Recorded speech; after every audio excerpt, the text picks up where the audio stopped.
Stories of Futures Past presents 5 stories featuring How Humans Ruin It. Hanghead Vandal by Mark Clifton. Remember Me, Karma by Walter Kubilius. Dawningsburgh by Wallace West. Alien Equivalent by Richard Rein Smith. Beside the Golden Doors by Henry Slesar.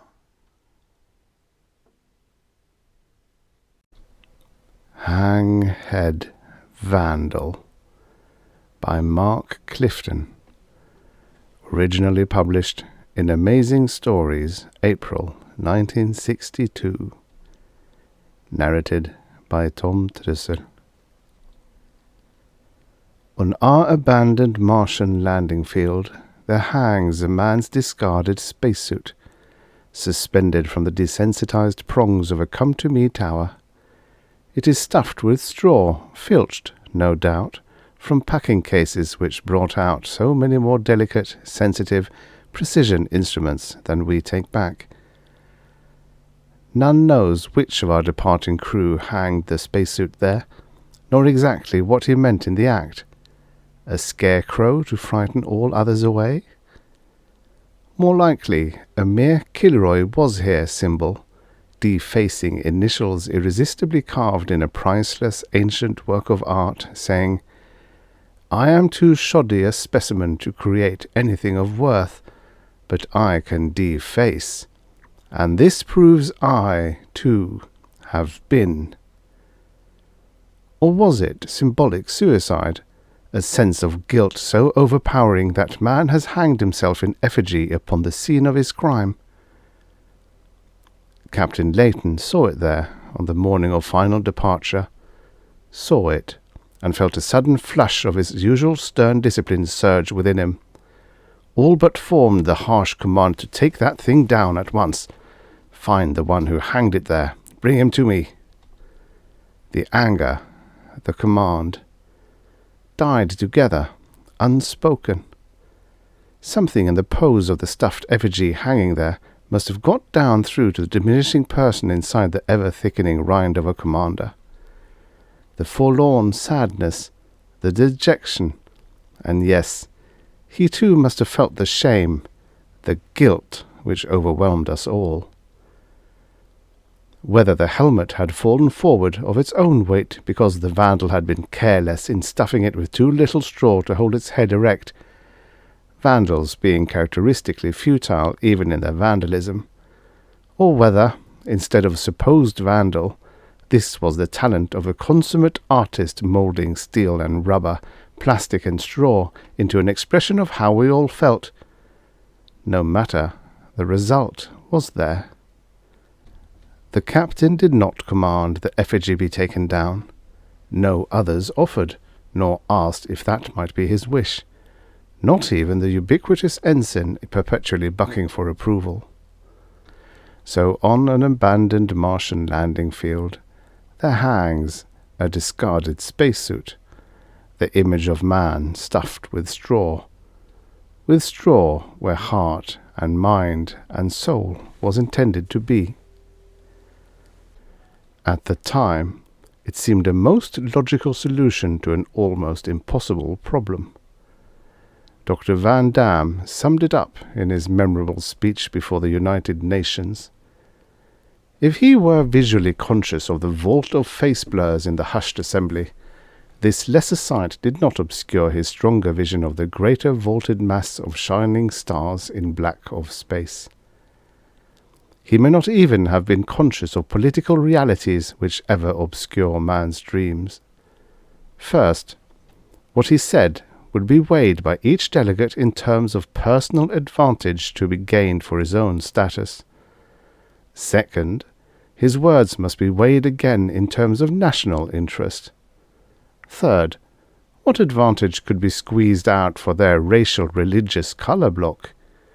At the fourth level of consideration, what advantage to the small nation block over the large?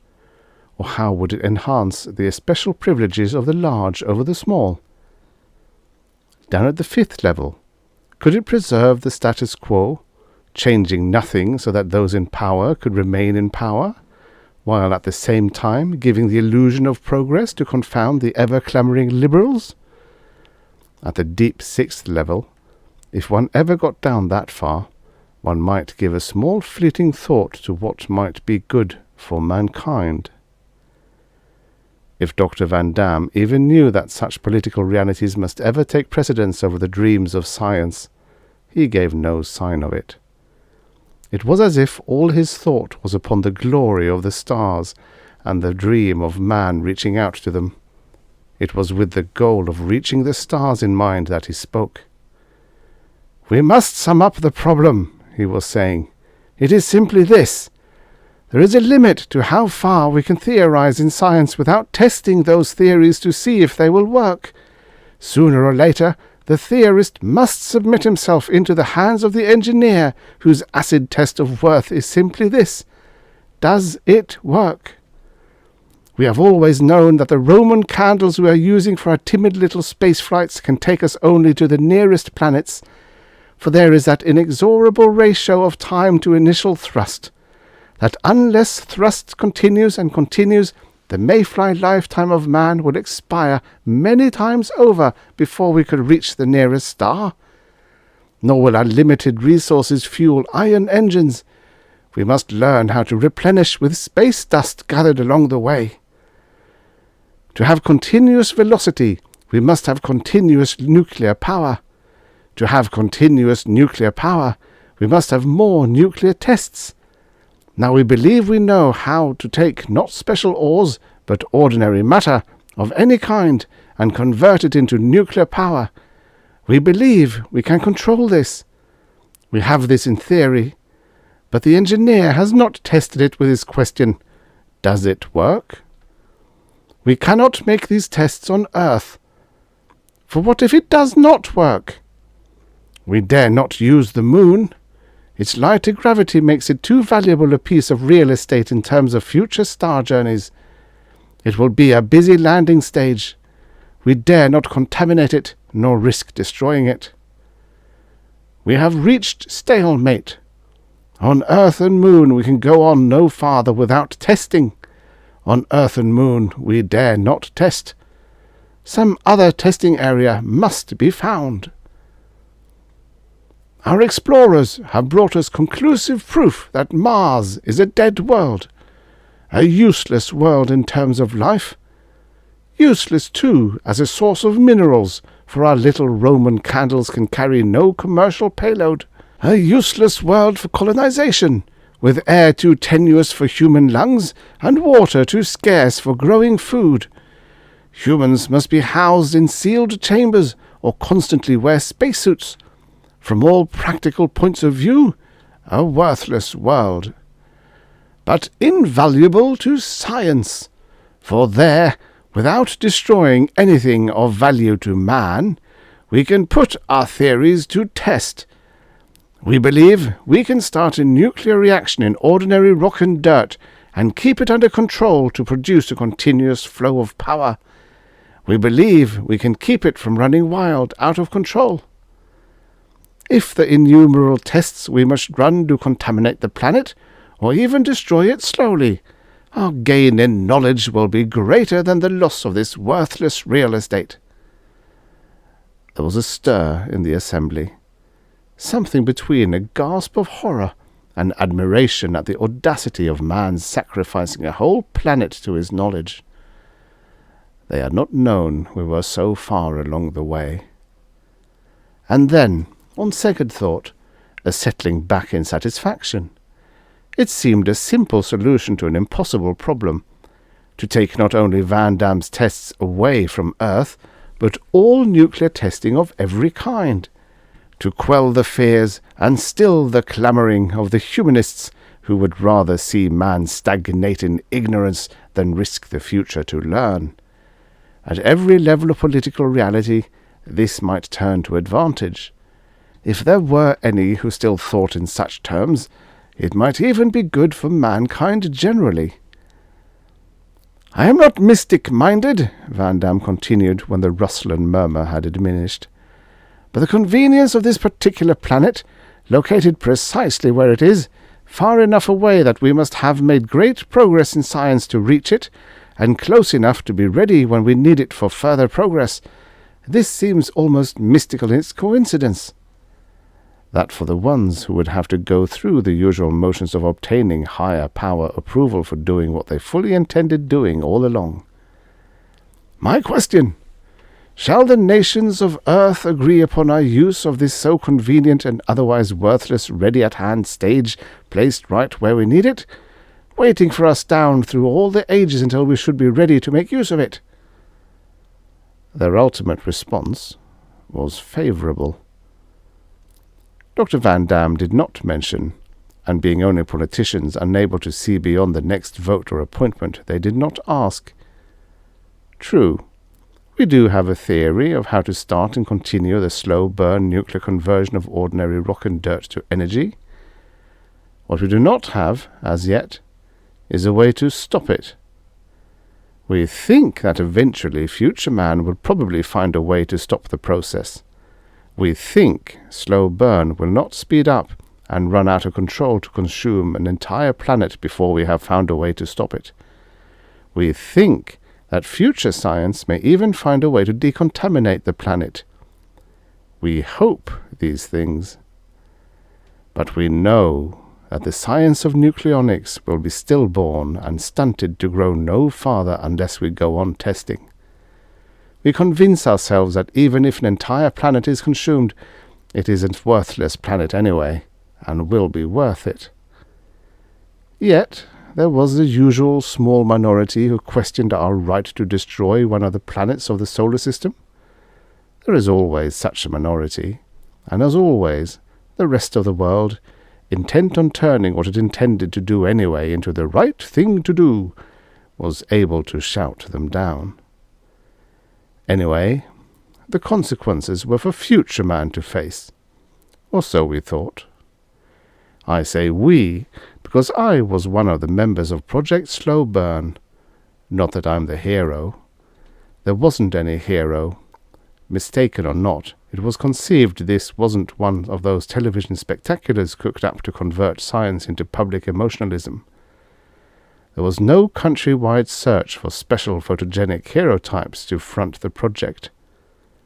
The reporters, true to their writing tradition of trying to reduce even the most profound scientific achievement to the lowest common denominator of sloppy sentimentalism or avid sensationalism, tried to heroize Dr. Vandal as head of the science side of the project.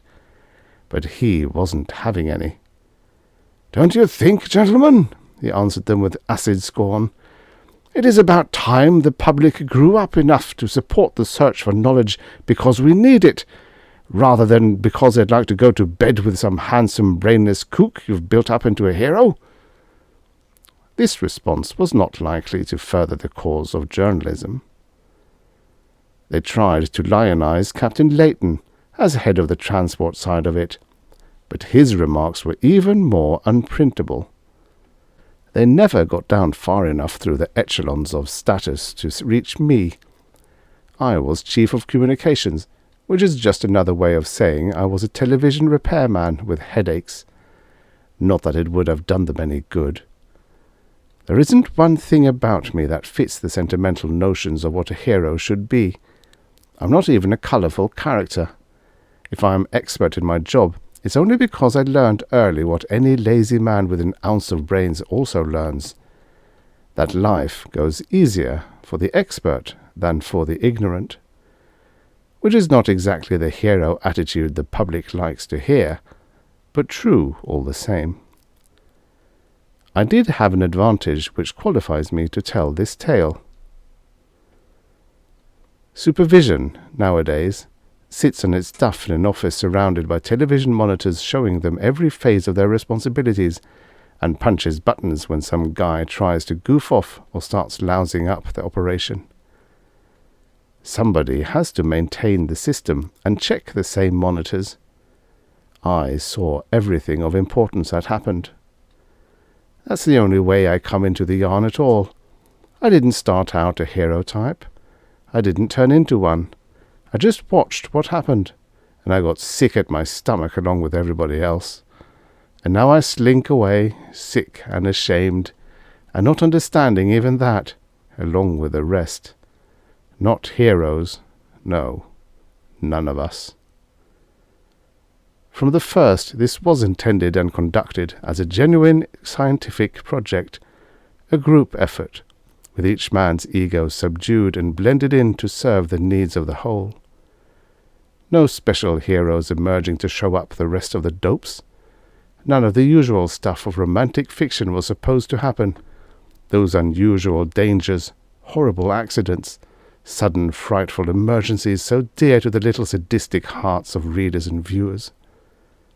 So far as I know, nobody beat up anybody with their fists, nor gunned them down, which is the usual, almost the only, fictional way yet found among the humanists for coping with life problems. We assembled the mastership on the moon base from parts which were Roman candled up, a few pieces at a time, from too heavily gravitied earth. The yelps of pain from taxpayers reached almost as high. It was one thing to wash the hands of the vexing problem of nuclear testing by wanting it shifted out to Mars. It was something else to pay for having it. Against the moon's lighter gravity, we eventually were spaceborne with no more than usual fight between power, thrust, and inertia, both physical and psychological.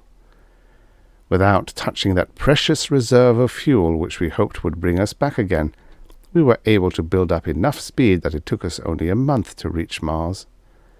No point in showing, because nobody would care, how the 24 of us were cramped in the tiny spaces left by the equipment and instruments we had to carry.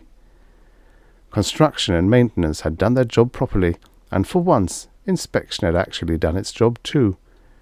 We were able to reverse properly at the right time, and soft cushion powered our way down into a Martian plain eastward of a low range of hills.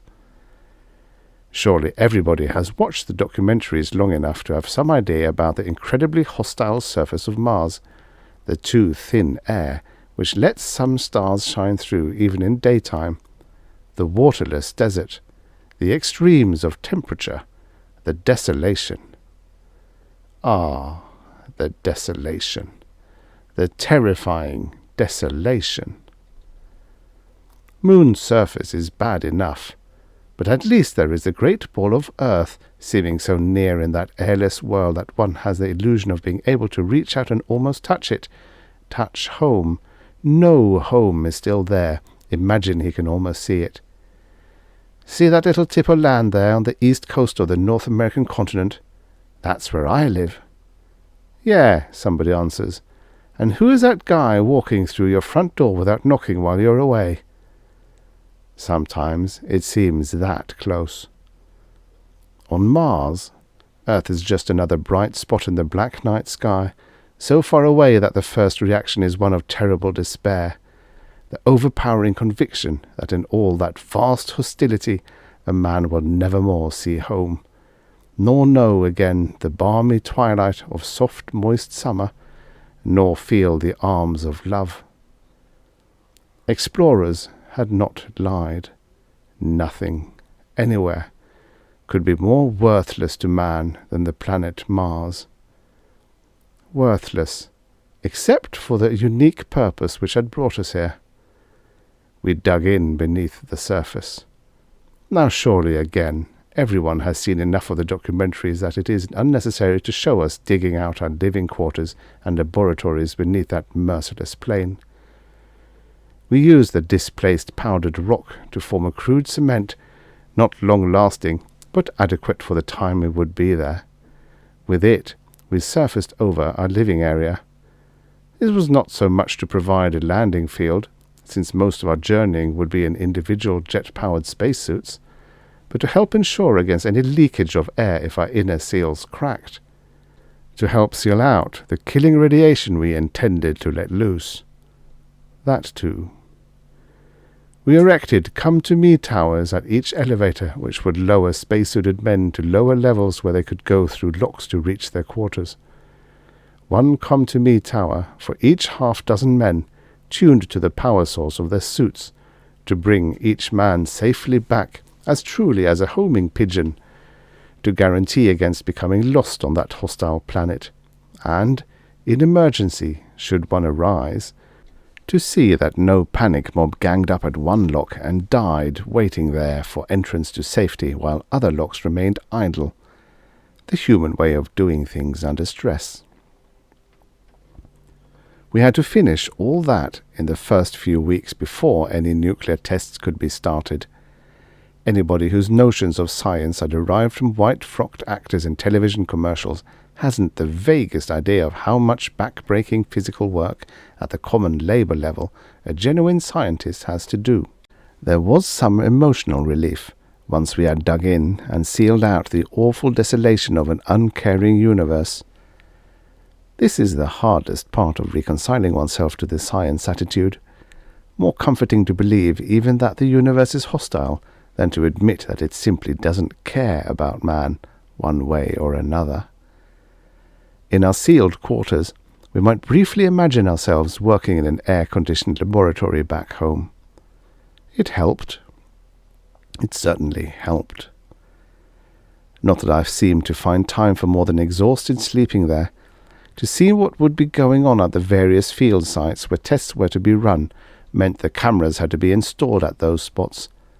In spite of the purported rigid tests for expedition personnel, my two assistants must have been somebody's nephews. Somehow each installation seemed to require I be there. Be there, and usually without some little piece of equipment which would have helped so much, but which had been deleted from the lists we submitted by clerks who were more concerned with making a big showing on how much weight they could eliminate than in helping us. Somehow we managed. But I've made a little list of guys I'm going to ferret out and poke in the nose once I get back to Earth.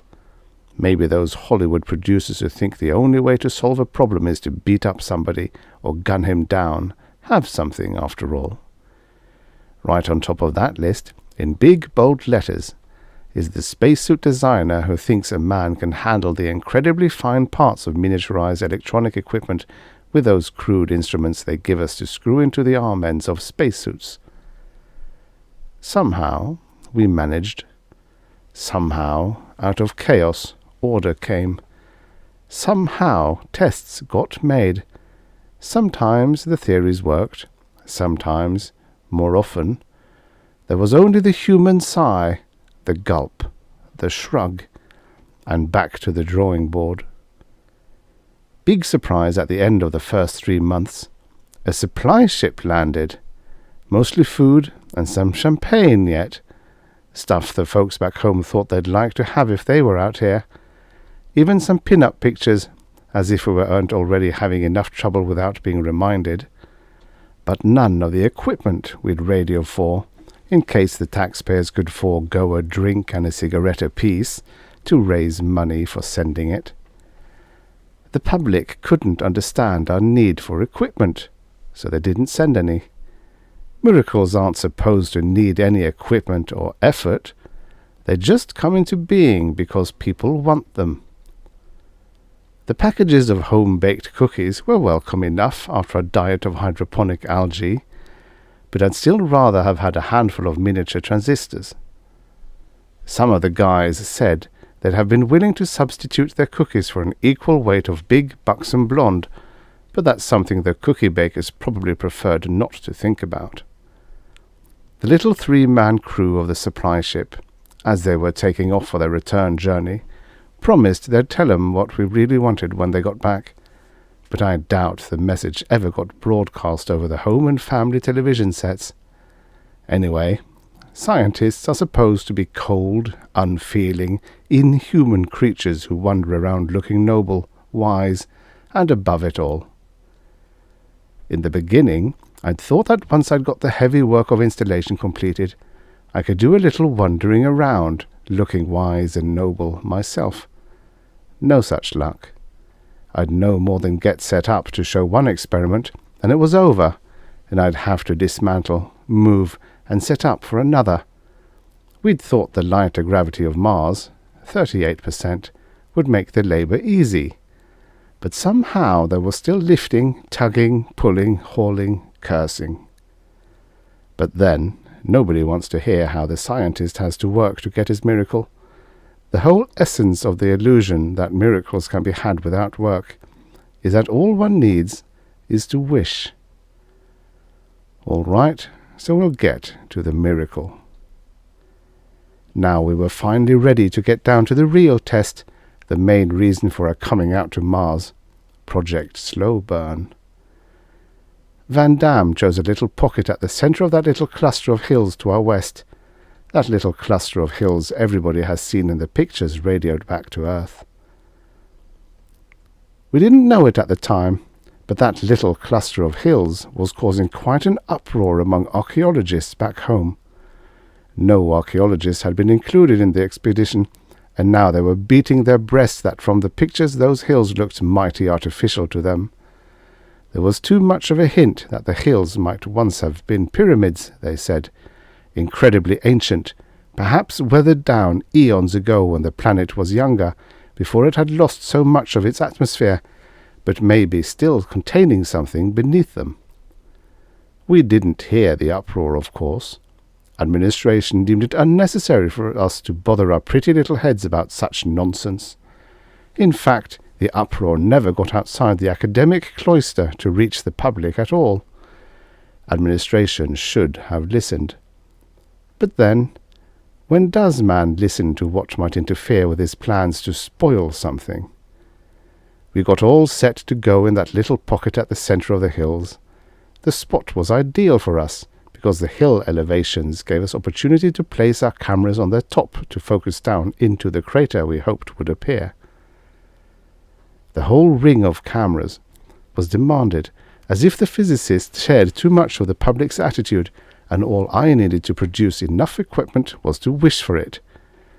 But by stripping the stuff from virtually every other project, I managed to balance the demands of the slow burn crew against the outraged screams of the side-issue scientists. Vandal's theories worked. At first it took the instruments to detect that there was any activity, but gradually, even crude human eyes could see there was a hole beginning to appear, deepen, and spread, progressively. It was out of my line, but the general idea seemed to be that only one molecular layer at a time was affected, and that it, in turn, activated the next beneath, and to the side, when its own electrons and protons gave up their final energy. The experiment did not work perfectly. The process should have been complete. There should have been no byproduct of smoke and fire, no sign to human eyes of anything happening, except a slowly deepening and spreading hole in the ground. Instead, there was some waste of improperly consumed molecules, resulting in an increasingly heavy, fire-laced smoke which arose sluggishly in the thin air, borne aloft only by its heat, funneling briefly while it gave up that heat, then to settle down and contaminate everything it touched. To compound my troubles, of course. The physicists were griping their guts out because I didn't have the proper infrared equipment to penetrate the smoke, and somehow I wasn't smart enough to snap my fingers and, abracadabra, produce. Those damned cookie packages instead of equipment. Those damned clerks who had decided what we wouldn't need. My little list was getting longer. Still, I guess I was able to get a feeble little snap from my fingers. I did manage to convert some stuff, never intended for that purpose, into infrared penetration. We managed to see down into that smoke and fire-filled crater. To see enough. It was the middle of a morning. Somebody who still cared claimed it would be a Tuesday back home. But some 3 basic weeks after beginning the experiment. The hole was now some 30 feet across and equally deep, growing faster than Vandal's figures predicted it should, but still not running wild and out of control. Even if it had been, we couldn't have stopped it. We didn't know how. I was trying to work out a little cleaner fix on the south wall of the crater when that wall disappeared like the side of a soap bubble. My focus was sharp enough to see down and into that huge vaulted room, to see the living Martians in that room shrivel, blacken, writhe, and die, to see some priceless alien works of art writhe and blacken and curl, some burst into flame, some shatter onto dust. That was when the scientists, sitting there watching their monitors with horror-stricken eyes, felt jubilation replaced with terrible guilt. I, too. For naturally I was watching the master monitors to see that the equipment kept working. I saw it all. I saw those miniature people, yes, people, whole and beautiful, in one brief instant blacken, writhe, and die. Out of the billions of gross people on earth, once in a generation, a tiny midget is born and matures to adult of such perfection in proportion and surpassing beauty that the huge, coarse, normal person can only stare and marvel, and remember the delicate perfection of that miniature being with nostalgic yearning for the rest of his life. From such, perhaps, comes the legends common to all peoples in all ages, of the fairies. Or eons ago, was there traffic between Earth and Mars? Or even original colonization from Mars to Earth, finally mutating into giants? They were people, miniatures of ourselves. I saw them there, perhaps not more than a dozen in that room, but in other rooms, perhaps in a lacework of underground rooms, a whole civilization which, like ourselves on Mars, had gone underground, sealed themselves in against the thinning atmosphere, the dying planet. And we had begun the atomic destruction of their planet. We had begun it. We could not stop it. The corrosion keeps growing, spreading. I saw them die. Somehow I felt their pain. But I did not die of it. I carry it with me. I shall always carry it with me. That's all there is.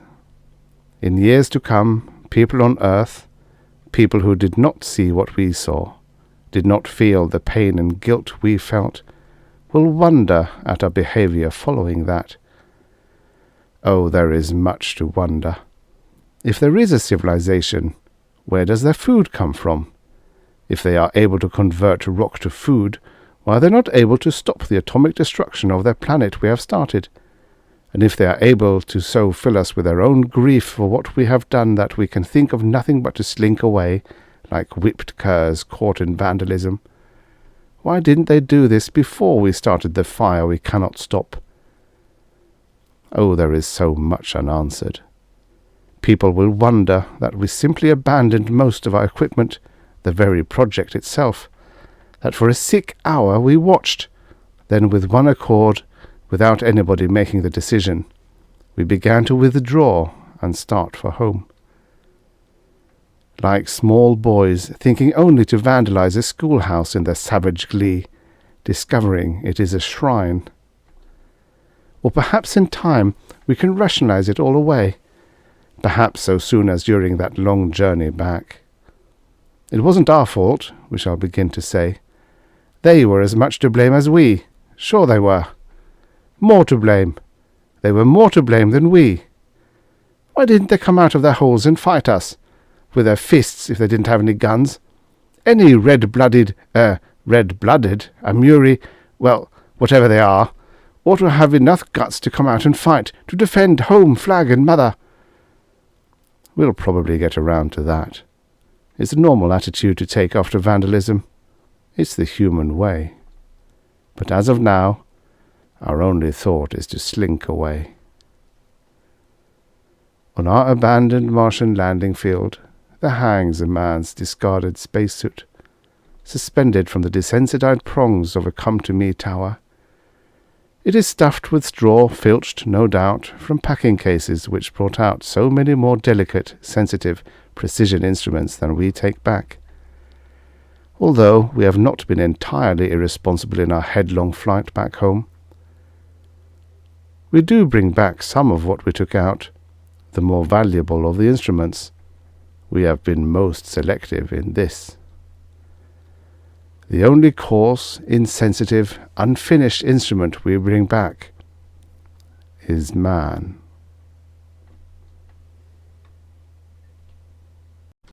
The end. Subscribe for your daily stories of futures past. And now, for the next story. Remember Me, Karma, by Walter Kubilius, originally published in Astonishing Stories, October 1942. Narrated by Tom Trussel. Old Cobber's hand trembled slightly as he turned his tank box so that his guns would point at the crew working outside. Wilson, atop the white hill, watching the men clear away the ammonia snowdrifts from the jets of the rocket, was the first to notice the challenging position of Cobber in his tank box. "Are you getting in or out of the airlock?" he radioed to Cobber. "Make up your mind." The old man's lips were dry, and his voice was hoarse as he spoke into the mouthpiece. "I'm going to blow up the ship," he said. Instantly the work of clearing the field stopped. Through the haze of poison air that surrounded the planet, Cobber could see them wheel into a semicircle not more than 30 yards away from him and the airlock that he held. Wilson's tank rumbled a few feet forward from the semicircle. "You don't dare shoot, Cobber," he said quietly. "You're outnumbered 30-1. "Stand back, all of you!" Cobber shouted into the mic. "I'll blow up the first one that moves." "Don't be a fool, Cobber," Wilson said. "There's enough catalytic rock stored in the ship for all of us. I can make you a rich man. Put down those guns and we'll forget what has happened. Put down those guns." "This ship is not going back to Earth," Cobber said. "Put down those guns, Cobber," Wilson shouted. "You can't win." Cobber turned the knob and shut off Wilson's loud voice. He then opened one of the dynatro bombs that lay beside him, unscrewed the cap, and tossed it into the back of the car with the other neatly stacked-up explosives. 10 seconds! He yelled. The men were stunned for a moment by the suddenness of his decision to blow up the ship. They stood dumbfounded, not knowing what to do, until one of them screamed, "Dynatro!" Panic-stricken, they dashed their tanks for the meagre protection of the nearby cliffs. Wilson's tank stood still, not moving. "You're bluffing, Cobber," he called out. "You want to scare the men away so you can seize the ship and get back to Earth. All right, Cobber, you win. Only you and I will share the cargo. I'm coming in." 1 second. 2. 3. "There's more than a cargo at stake," Cobber said. 4 seconds. 5. 6. "Remember me, Karma," Cobber said softly to himself. 7. 8. The silent bulbous mass that was the great Karma extended an undulating growing finger and pointed. When Cobber saw the charred bodies of the Karma, he knew what it meant to have one's people ravaged and killed. In that moment he forgot the rosy glow of ammonia snow on the mountain tops and the purple clouds that battled majestically over the planet. Here and there the anhydrous bodies of the Karma lay stone still. The small village, tucked away by the shores of the Russet Sea, was wiped out. Many of the bodies were ripped apart, torn to shreds as if by some monster from the depths of the methane sea. He had seen death before, and he had seen brother kill brother on 100 different planets in as many solar systems. Each time its horror and tragedy cut him deep. Cobber felt sick at heart. "I did not know," he began despairingly. His words were cut short by the overwhelming emotion of pain and hurt anger that forced itself out of the organless body of the great Karma, through the poisoned atmosphere of the planet, through the walls of the tank car, and into Cobber's consciousness. It was held back. Its power could overwhelm him, but Cobber could sense the enormity of the tragedy that racked the bubbly form of his Karma friend. He looked through the window of his small car and watched his strange comrade leave him, gliding like a living liquid over the knolls and hills. Other men of Earth could feel only revulsion and disgust when their eyes fell on one of the Kame, but Cobber was not like other men. He had seen, in the years of his wanderings, enough of creation's mysteries to realize that the surface manifestations and expressions of life were meaningless. Where men like Wilson would reach for a gun to blast it, Cobber would reach out to it with understanding and friendship. Be it a crystal that grew into pulsating life with every sun ray, or the flesh and blood of Earth, or the singing strings of Orion, it did not matter. Life alone made them brothers. It was this realization that enabled him to be a friend to Karma. It was this knowledge that made him feel the immensity of the tragic despair which engulfed his strange otherworld companion. Gingerly he adjusted the controls of his tank car so that it would walk carefully through the village. Years ago, the crude spacesuits with which planetary explorers were encumbered were found to be too clumsy and dangerous for use. In their place were developed the tank cars. They were miniature houses on wheels and legs, faintly reminiscent of ancient battle tanks, equipped for travel on sand, rock, hill, water, and 1,000 other fields. Tentacles, mechanical arms, and legs were finally developed, making the tank cars 1,000 times superior to clumsy, inefficient spacesuits. The metallic legs of the car, immune to the gaseous atmosphere, carefully stepped over the bodies. On the hilltop, through the mist that clouded the vision plates of the car, he could see the other villages being destroyed, as this one was. Cobber shuddered. The planet of Karma was like death itself without the ghastly war that had descended upon it. Seeing the crimson thunderhead clouds rear high into the stratosphere, and knowing the approach of another storm, he hastened the speed of his car towards the huge mothership. In an hour's time he found it, half buried among the great ammonia snowdrifts. He folded the legs of his car, let it descend into a riding position, and metallic treads rumbling, rode into the airlock that opened to meet him. As it rolled in, the wall in back descended, imprisoning the car. He waited patiently as the poisoned air was extracted from the lock. When the indicators registered the absence of carbon disulfide vapor, he opened the top of his car and crawled out. The door leading into the airlock opened. Gina's face greeted him as Cobber walked through. "Welcome home, Cobber," he said. "We were beginning to worry about you." Cobber tapped his feet experimentally on the floor of the ship. "It feels good to stretch out again after 14 days in the tank. Air would have run low soon." As was the ship's rule, Gina replaced the empty food drawers, stored up the fuel tanks, replenished the air supply, and turned to the stacks of dynatro bombs in the back of the car. "Shall I clear these out?" Gina asked. "No, let them stay," Cobber said. Before he could leave the dressing room, the other officers and members of the crew came into the room. "What did you hear?" they asked. Anxiety was written over their faces. Evidently, they had already seen the effects of war. They waited, intent upon him. "The peace is ended among the Kame," he told them.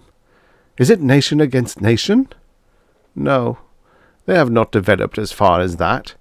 Isolated tribes have attacked others, wiping them out. One by one, the advanced cities that have schools and teachers are being laid low by wandering bands.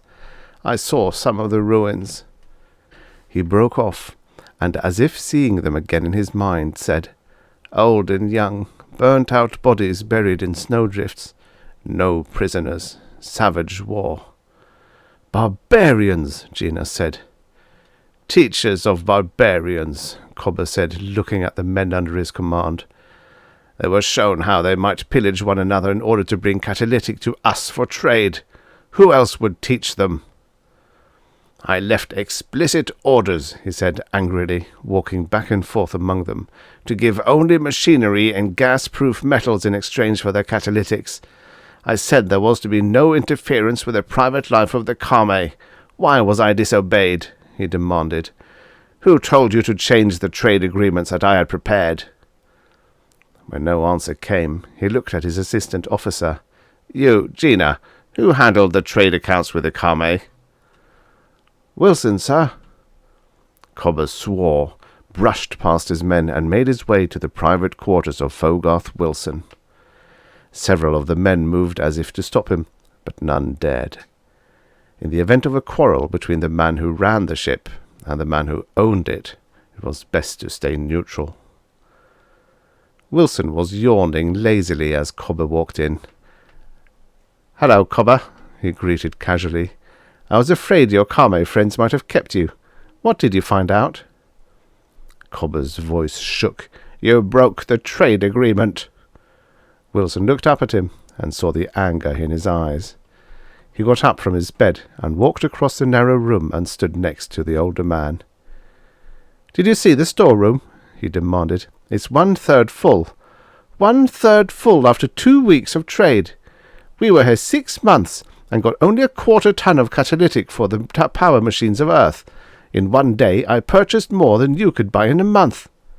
"But at what price, you fool?" "Price? Yes, I sold oxygen," Wilson laughed.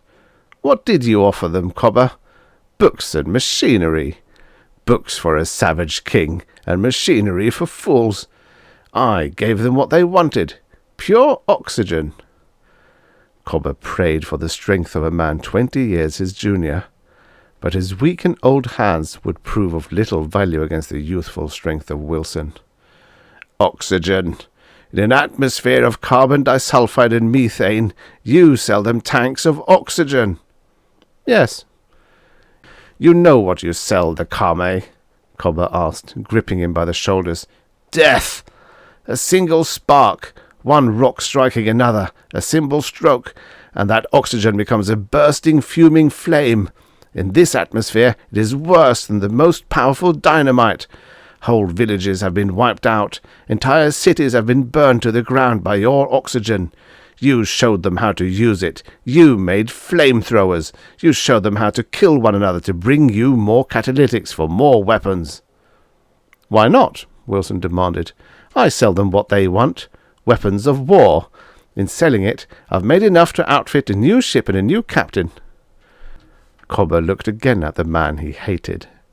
Unlike other sons of the rich who hired ships and captains to squire them in their adventurous tours of other planets, Wilson was not soft. A sensuous line about his lips hid their cruelty. Years of breeding and care, without the knowledge of poverty and the crushing weight of mature responsibility, had given him a smooth, powerful body and a quick, agile mind that was more callous and hard than the palms of old Cobber's hands. Wilson owned not only the ship, but Cobber's soul as well. There were debts to be paid back at home. It was so with every man in the crew. Each would suffer if Wilson failed to come back safe and sound. Cobber knew this, and Wilson knew it as well. Wilson was the master here, not Cobber. "I spoke with the great Karma today," Cobber said, remembering his friend. "Yes, and what did the messy one have to say?"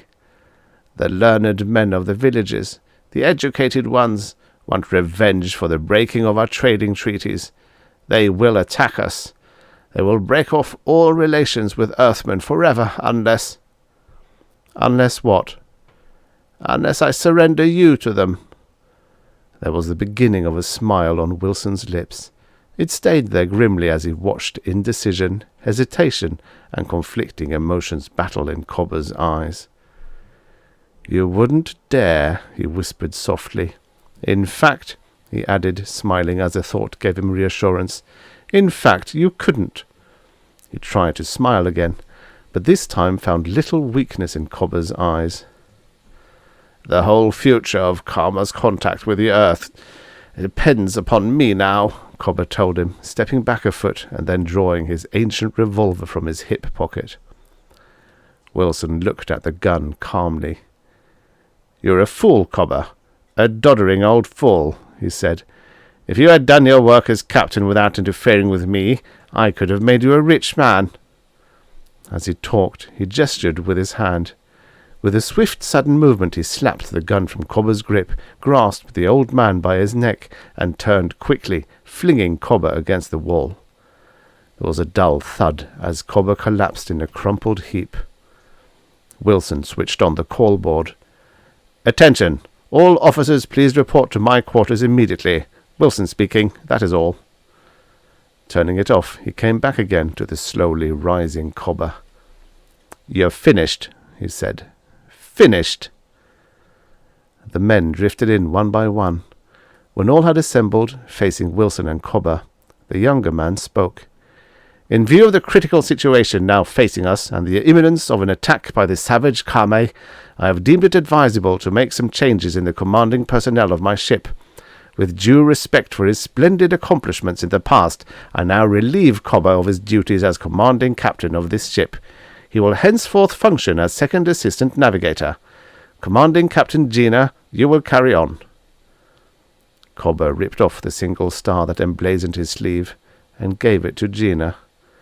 He walked past the stunned officers and men, past them all, into the corridor, down the steps, and to the airlock.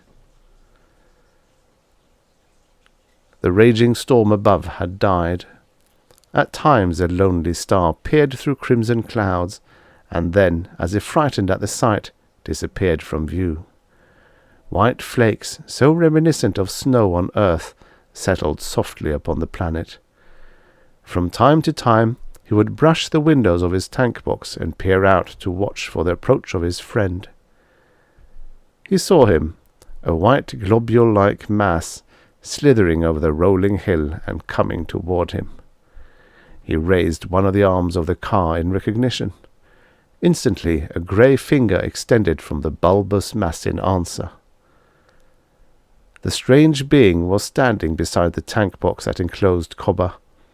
No message came from its brain as it waited for the thoughts to form in Cobber's mind. "I am ashamed," Cobber thought. There was no answer, but a wave of pained bewilderment flooded upon him. Then the accusing words, "You failed." "Yes, I failed," Cobber said, the bitterness of complete defeat rankling in his heart. "The man your people want for revenge is my chief. I cannot deliver him. I cannot." When Cobber first came to our planet, the great Karma's thoughts rang in his head. Who welcomed him? Who crossed the barriers between our different forms of life? Who told Cobber the tragic history of our people? Who told him the secrets of our learned teachers? There was a long pause, and then the great Karma answered his own questions. "I did these things, for I thought Cobber was my friend." Cobber wanted to shout, "I am your friend, believe me!" But he knew that the great Karma could not look upon him as one single individual apart from his men. He was a symbol, the embodiment of the best that a different people could offer. If Cobber had failed him, Cobber the wisest, then friendship between the planets was doomed forever. I gave friendship, and what has Cobber's answer been? Your people sold weapons to the ignorant and brutal of my people. You taught them to kill and burn. You aroused the greed and lust in us with the offer of power. We reached for knowledge, and you pushed us back into the depths of savagery. Are you my friend, Cobber? Cobber could not answer. Powerless, impotent. He could not fulfill the demand for just revenge that Karma had asked. 1,000 plans pursued their way through his mind. 1,000 solutions leapt up, offering themselves. He could have killed Wilson and shown them the body, but it would have meant death for all of them in the courts of earth. What was the alternative? In his mind he could see the story. The spaceship would return home with a cargo full of catalytic, and the story of ignorant beings willing to mine the metal for tanks of oxygen. Cheap, easy to manufacture oxygen in exchange for power. And other ships would come, and other men like Wilson, greedy men, powerful men, men with lust in their hearts. Karma's people, scarcely on the first rung of civilization's ladder, would be thrust back into the darkness. Tribal warfare, spurred on and encouraged by Earthmen, would deplete the planet. A new culture, just born, would die. Was this a fair price for the greed markets of Earth? "Are you my friend?" He heard the thought again. Slowly he rowed back to the spaceship. The storm was over. The crew of the ship were clearing the ammonia drifts away in preparation for the blasting. The airlock was open. Cobber rowed to it and turned around, guns facing his men. 6 seconds. 7. "I am your friend, Karma," Cobby said softly to himself. "Remember me." 8 seconds. 9. There was a blinding flash of light as jagged white flames reached into a blood-red sky, tearing apart like a paper box the last ship commanded by Cobber. From a hilltop in the distance, Karma saw the flash and heard the rumble. When it died down, the evening silence fell again. He knew what Cobber had done. Other years would bring other ships from Earth. If in them were men like Cobber, the barrier between different peoples might yet be crossed. The End. Subscribe for your daily stories of futures past. And now, for the next story. Dawningsburgh by Wallace West. Originally published in Galaxy magazine, June 1962. Narrated by Tom Trussel. A lean wind wails through the age-old avenues of Dawningsburgh. Mornings it brings sand from surrounding hills and scrubs at fresh paint, neon signs endlessly proclaiming the city's synthetic name, and street markers in 7 languages. At sunrise it prepares the dunes for footprints of scurrying guided tourists. When icy nights clamps down and the intruders scamper to their hotels, the wind howls as it flings after them a day's collection of paper cups, bottle caps, and other picnic offal. "Liars! Cheats!" whimpered Betsy O'Reilly as she tossed on the lumpy bed of a third-class room and recalled the sky poster that had hypnotized her. Now Betsy was disappointed and bored. Slim, pretty, freckled, and pert, but 10 years older than she wished. She had mortgaged her secretarial salary to engage once more in the eternal quest. And as always, the quest was proving futile. Eligible bachelors shunned Dawningsburgh as they did other expensive tourist traps. The new friends she had made were either loud-mouthed, hairy miners en route to or from the orichalcum diggings, or middle-aged couples on tragic second honeymoons, or self-styled émigré artists and novelists intent on cadging free meals and any other favours that lonely females might grant. But maybe, Betsy tried to console herself, there was something real here, something glamorous that she could find and cling to during the long months back in New York, when she would have to subsist on soups and salads in order to pay her debt to Transplan. Mars had been great, the guides insisted. Once, they said, it had even colonized Atlantis. Perhaps under the sham and away from those awful conducted tours, something was still left that could make her feel a trifle less forlorn. Betsy jumped out of bed and rummaged in a closet. There it was, a heated emergency garment equipped with plastic helmet, air pack, and a searchlight. Required by law, but seldom used, since tourists were told to stay off the 60-degree below zero streets at night. Wriggling into the clumsy thing, she tested valves and switches as it had been instructed. Then she tiptoed out of her cubbyhole, down a corridor, and into the hotel lobby. The room clerk did not greet her with its usual trill.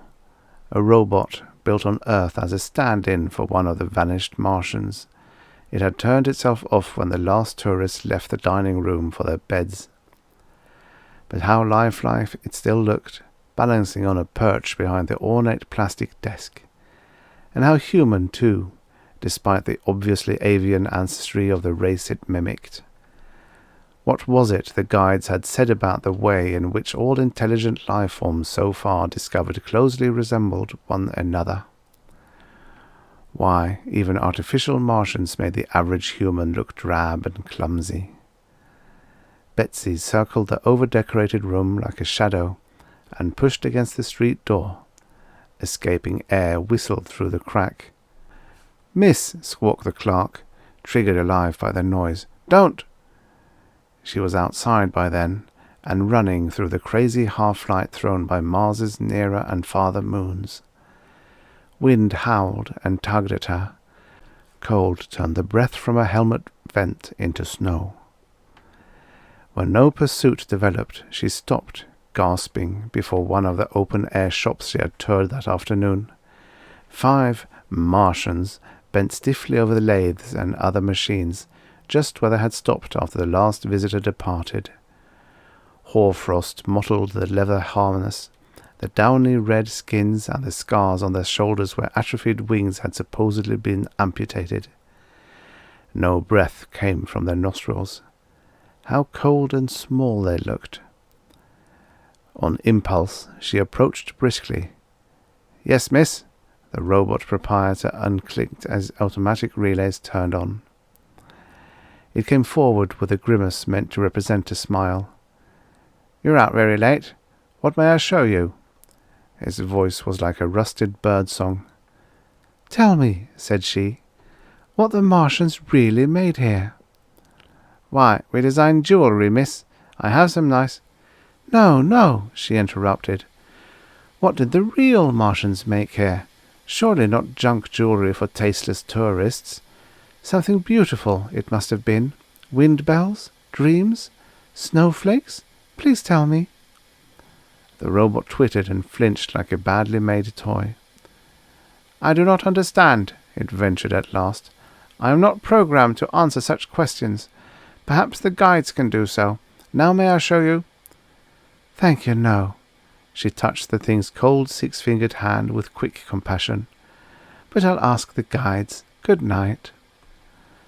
Back in the street, she began to retrace her tour of the afternoon.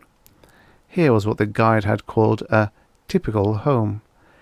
This time she did not disturb the mother, father, and one furry child with budding wings who clustered about what experts thought must have been a telepathic amplifier. It did not work any longer. None but the coarsest Martian machines did.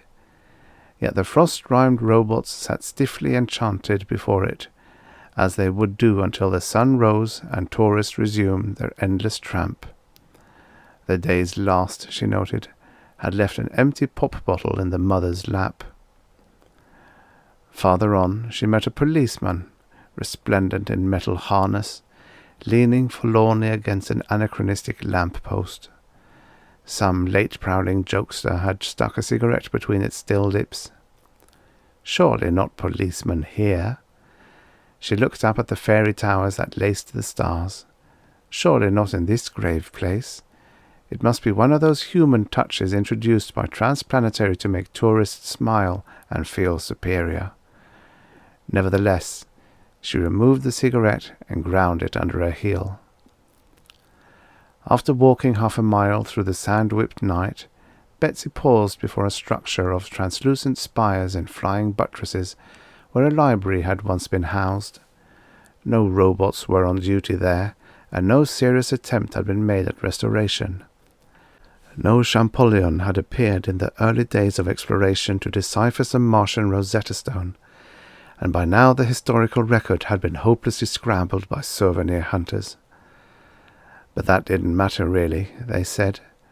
Outside of the tourist trade, the only really valuable thing on the dying planet were extensive deposits of orichalcum, an ore rich in pure radium. Thanks to the impartial mining monopoly established by Transplanetary 20 years ago, orichalcum supplied the nations of Earth with sinews of war which they had not yet dared use, and fuel for ships that were questing greedily farther and farther out into the darkness of space. So metal-paged books had long vanished from the library's stacks, and its sand-strewn halls were littered with broken rolls of tape. How long would it be, she wondered as she passed on with a sigh, before the guides realized that even those mute tapes could be sold as souvenirs? Phobos had set by now. She turned on the searchlight, checked her air tank. The gauge showed enough reserve for another hour, and defiantly opened the faceplate of her helmet. The atmosphere was cold, cold as a naked blade. It had a heady tang, and she stood taking in great gulps of it until a warning dizziness forced her to close the plate. The guides were wrong again. A human could learn to breathe this air. Leaving the gutted library, Betsy breasted the wind as she ploughed through shifting dunes toward a structure shimmering on the other side of the plaza. This, the guides pattered, was a cathedral. When the place now called Dawningsburgh had been alive, they said, its inhabitants gathered at the shrine each evening to sip one ceremonial drink of precious water, shed 2 ceremonial tears for the days when a Mars had been young, and worship a flock of atavistic winged princesses who performed ceremonial flights under a pressurized, transparent dome in the rays of the setting sun. This showplace had, of course, been restored right down to its last perch, and had been equipped with a full complement of worshippers. At the climax of each day's final guided tour, visitors jammed themselves into the nave, sipped cocktails, oohed and ahed, and even shed tears along with the robots as they gawked at mannequins flying above them on invisible wires in the best Peter Pan tradition. Ducking under the electric eye that would have started a performance, Betsy tiptoed into the structure. It was quieter than any grave. Several hundred robots huddled there on their perches, drinks in hand, ready to go into their act. At the far end of the transept, a soaring mural, gleaming phosphorescently, hinted at the lakes, seas, and forests of Mars's prehistory. Under the dome, a single flyer dangled, its plumes trailing. For long minutes, Betsy stood in the dimness, seeking to capture the mystery and wonder of this place. In ruins, it would have swept her with ecstasy, as had her moonlit view of the Parthenon. Restored and repopulated, it made her sick and ashamed of her race. No, not of her race exactly, but of the few hucksters who debased its thirst for knowledge and beauty. Then a bird started to sing. A bird? On Mars? This must be a tape, triggered on somehow, despite her care in avoiding the electric eye. Any moment now, the robots would begin their mindless worship. She shuddered and turned to escape, but something held her. She crept instead, step by soundless step, toward the source of that exquisite music. An almost naked male robot had materialized before the mural. It was singing, far better than any nightingale, its strange hands outstretched through the radiance. Such notes could not, should not, spring from the throat of a machine. Heart in mouth, Betsy advanced with infinite care. By the mural's light she saw that the newcomer had no hoarfrost coating, and the moisture of its breath condensed and fell to the floor like a blessing. She reached out a small hand to touch its scarred shoulder, then jerked back. The shoulder was warm. "Greetings, girl," Betsy's brain whispered to her. "You're out late. Just let me finish this thing and we'll have a chat." The music soared, uninterrupted, to a climax sparkling with grace notes and glittering with chromatic trills. "Now," fluted the creature, turning and fixing her with golden freewheeling eyes. "What brings a tourist," the word was a curse, "here at this hour?" "Love," she gulped, hardly knowing what she said. I mean, I wanted to find out if anything real was left. And, well, I ran away from the hotel. They'll be coming after me, I suppose." "Don't fret. Martians can play tricks with time. I'll return you to your room well before they get here." You're not just another fancier robot?" "I'm alive enough." He bowed with a sweep that seemed to invest him with wings. "Piteret Murrah, at your service, a princeling of sorts, an iconoclast, and an atavist like you." "There are others here?" Her eyes grew round. "Most of the others had finished with this outgrown eyrie and are away on larger affairs. Only I return with a few friends once each year to sing of past glories and weep over present desecrations." "Two ceremonial tears?" she asked with a return of bitterness. There was something in his attitude that she found disquieting. "Many more than two. But," he shrugged angrily, "I grow tired of weeping. On this visit I plan to wipe out you little humans who foul the nest of my ancestors." "How?" She gripped his arm, fear racing through her. "Tomorrow, all this junk," he nodded his handsome head at the robots, "will have been replaced by real Martians. Youngsters out for a lark with me. We'll tend shop, make jewelry and all that until I give a signal. Perhaps this shrine will be the best place, when it's crowded, just at sunset. Then we pounce." Murrah ruffled himself up and sprang at her so convincingly that she shrieked. "How juvenile!" She managed to laugh shakily. "What did you say, human?" The Piteret was taken aback by this unexpected thrust. "I said your plan is childish." She stamped her foot. "So you cut the throats of a few stupid people. Then Earth sends up cobalt bombs and blows its cradle of Martian civilization to smithereens. The others won't like that, even if they're occupied with larger affairs. You would be in real trouble." He looked at her with new respect and a faint tinge of uncertainty. "But some punishment is justified. Even you can see that." "Yes," she admitted, wrinkling her nose at him, now that the worst was over. "This place is a horror, and we tourists are horrors too, for having let ourselves be taken in by it. But death isn't punishment, just an ending." "I hadn't thought of it that way." Murrah slipped an arm around her shoulders and looked down at her impishly. "You suggest a fitting punishment, then." Here was the final test. If she could keep the hold that she had somehow gained over this immature Superman, horrible things might be averted. Her thoughts raced in circles.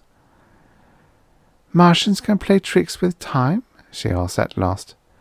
"Oh, yes. Time is like this mural. Let me show you. Aim your light at the left-hand corner of the picture. See the sun and its planets forming out of cosmic dust? Now move the beam toward the right, slowly, slowly, Notice how Martian oceans form and living things crawl out of them. Now continue. There you see the winged Martians with their cities that long have crumbled to dust. Next, water grows scarce and canals are built. Here all but a few of us have lost our wings. Here we colonize Earth, to our eternal regret. Finally, you see us abandon Mars rather than risk another test of strength with you pushing troglodytes. I don't understand, she whispered, strangely moved. That searchlight beam represents the living present. Where it shines, life pulses briefly on a vast mural that is painted across time, from its beginning to its end. Martians manipulate the light of the present as we please, living when we please, as long as we please. How dreadful! Wonderful, I mean. She gazed at him worshipfully. And you can do this for humans too? For short periods, yes. But stop fluttering your lovely eyelashes at me. Punished you are going to be. If you can suggest nothing better than my plan, I'll go back to it and take the consequences. Otherwise, I'll be the laughing-stock of my friends. And you couldn't stand that, could you, poor boy? She patted his hand before he snatched it away. How is this, then, for an alternative? Tonight, when I couldn't sleep, I got to thinking that there could be no more fitting punishment for tourists than to be forced to live for years and years in a plush hotel at Atlantic City, Las Vegas, or Dawningsburgh. Think how miserable they would become if they had to take the same tours over and over with the same guides, stuff themselves on the same meals, dance to the same orchestras with the same new friends. Can you hold your time spotlight still here for, say, 10 years? Of course. Mura crowed as he swept her into his downy arms and danced her about among the robot perches. A wonderful idea. You're a genius. Even the others may come back now to watch humans squirm, yawn, and perhaps learn to respect their elders. How can I repay you? Let me go back to New York, she said, feeling like a traitor. That wouldn't be fair. You're a tourist. You came here to prove to yourself that, as your Bible puts it, a living dog is better than a dead lion. You must learn your lessons along with others. I suppose you're right. She felt cleaner now, even though the prospect of a decade at Dawningsburgh with the quest unfinished appalled her. To be 41 and still single when she returned to Earth. 2 tears trickled down her freckled nose. That's better, the Pitterette sang happily. You're ready to begin to understand the meaning of our ancient ceremonial. Give me 10 years, and I'll make a real Martian of you. Outside, the lean wind echoed his glee as it tossed a hatful of good humour sticks and sand-coated lollipops against the cathedral wall. The End. Subscribe for your daily stories of futures past. And now, for the next story. Alien Equivalent by Richard Rein Smith. Originally published in Planet Stories, summer 1955. Narrated by Tom Trussel. Chester Farrell emerged from the narrow alley and paused before the barbed wire fence. Behind him, the Martian city was a maze of strange sounds, angular buildings, acrid odors, and dark shadows. Before him, beyond the fence, 3 spaceships pointed their bows toward a star-studded sky. The slender ships gleamed dully in the starlight as they rested on the red desert. He touched the money in his pocket to reassure himself that at last he had the fare for the trip to Earth. His eyes scanned the heavens, searched for the bright light that was Earth. Earth! In itself, the planet meant little to him. The seas, mountains, valleys, and forests did not cause the burning desire inside him. He closed his eyes and remembered a brick house in Cleveland and the brown-haired woman and chubby boy who lived there. He recalled slender, soft fingers that touched him gently and a small form that waddled uncertainly across the living-room floor. 3 years ago, he had left Louise and Sammy on Earth. He had come to Mars to make a small fortune. The dream had not materialized. The Mars Mining Corporation didn't want to pay their employees good salaries, although the ores transported to Earth sold for tremendous profits. They paid their employees as little as possible. It was simple. Governments wanted colonists on Mars to exploit the planet. Mars Mining wanted colonists to remain and operate their mines. The two groups, political and business, collaborated, and while the trip to Mars cost only $100, the return trip to Earth cost $1,000. Because of the high price of living on Mars and the low salaries, the fee was an encouragement to remain on the planet. It had taken him 3 years to save enough money to rejoin his family. Bitterness filled him as he studied the motionless ships, convertible spaceships.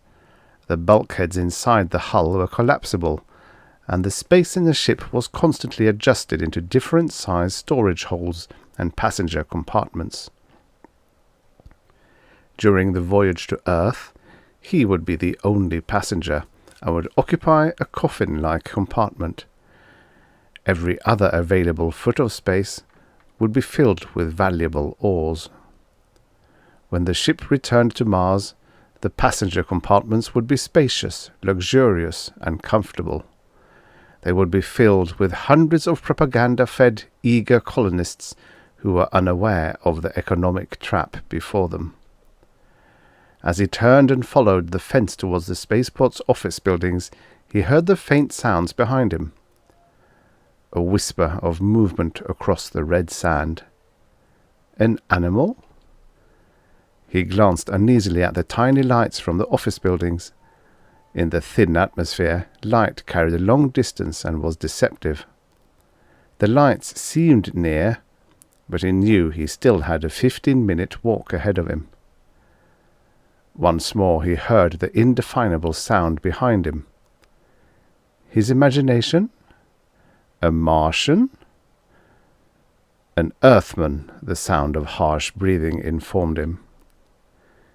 He leaped to one side as the sounds neared his back. Too late. Something crashed into the side of his head, and bright lights danced gaily inside his skull. He fell and rolled frantically across the soft stand. As he scrambled to his feet, he saw his attacker, a husky, powerfully built man. A blackjack dangled loosely from a hand. Before he could rise, a knee struck him on the jaw. He sank to the ground. The man was on him, pinning him to the sand. Farrell's nostrils were filled with the man's acrid body odour. A knife glittered in the starlight as it was pressed gently against his throat. "Tell me where the money is," the man ordered. "It'll save time." Too stunned to speak, Farrell nodded at his coat pocket. The man removed the money and counted rapidly, somehow managing to keep the knife in his hand while he flipped the bills. Satisfied, he stuffed the bills in a pocket and raised the knife for a fatal lunge. His arms pinned at his side by the man's knees, Farrell knew only one thing could save him: words. "I can get you 5 times that much," he said quickly, the words crowding each other in the haste. It worked. The knife wavered, hesitated. If he had screamed, "Don't kill me!" he would have been killed instantly. but the simple statement had aroused his assailant's curiosity. 5 times that much, the man repeated gruffly.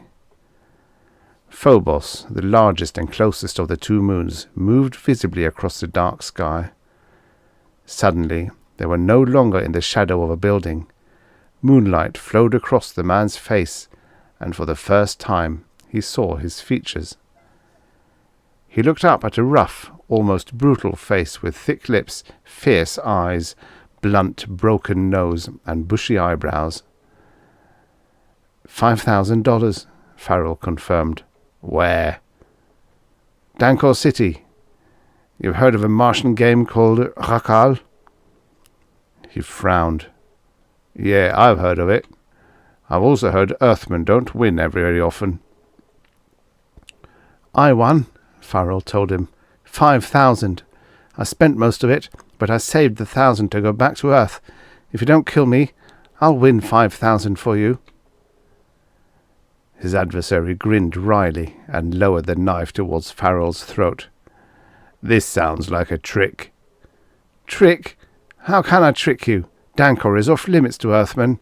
You and I will be the only. The man cocked his head and asked, You have any Martian friends in Dankor? Farrell laughed at the thought. Martian friends? Some of the wariness left the other's face. Everyone knew no Earthman had a Martian friend. The Martians were a fading but proud race. They resented Earthmen and submitted bitterly to their presence. Martians did not associate with Earthmen. To do so would mean loss of social standing, and almost always loss of their lives by the hand of some fanatical anti-Earth group. Martians submitted to the invasion of their planet by colonists because they had no choice. They were few in number, a weak, dying race. Inwardly they hated Earthmen, and, given the chance, would rid Mars of all colonists. While his antagonist considered the offer, Farrell's mind whirled rapidly. How could he escape? His body was trapped beneath the man's weight, unable to move. Call for help? He quickly discarded the idea. On one side was a Martian city, and on the other was the spaceport. The group of crude stone buildings were inhabited by aliens. Martians might come and watch him die if he called for help, but they'd never try to save him. The spaceport was deserted except for the empty, waiting spaceships, and the office buildings were too far away for anyone to hear a cry. He could do nothing. I'll give you a chance, his enemy said as he rose to his feet. You win 5,000 for me, and I'll let you keep the 1,000 and your life.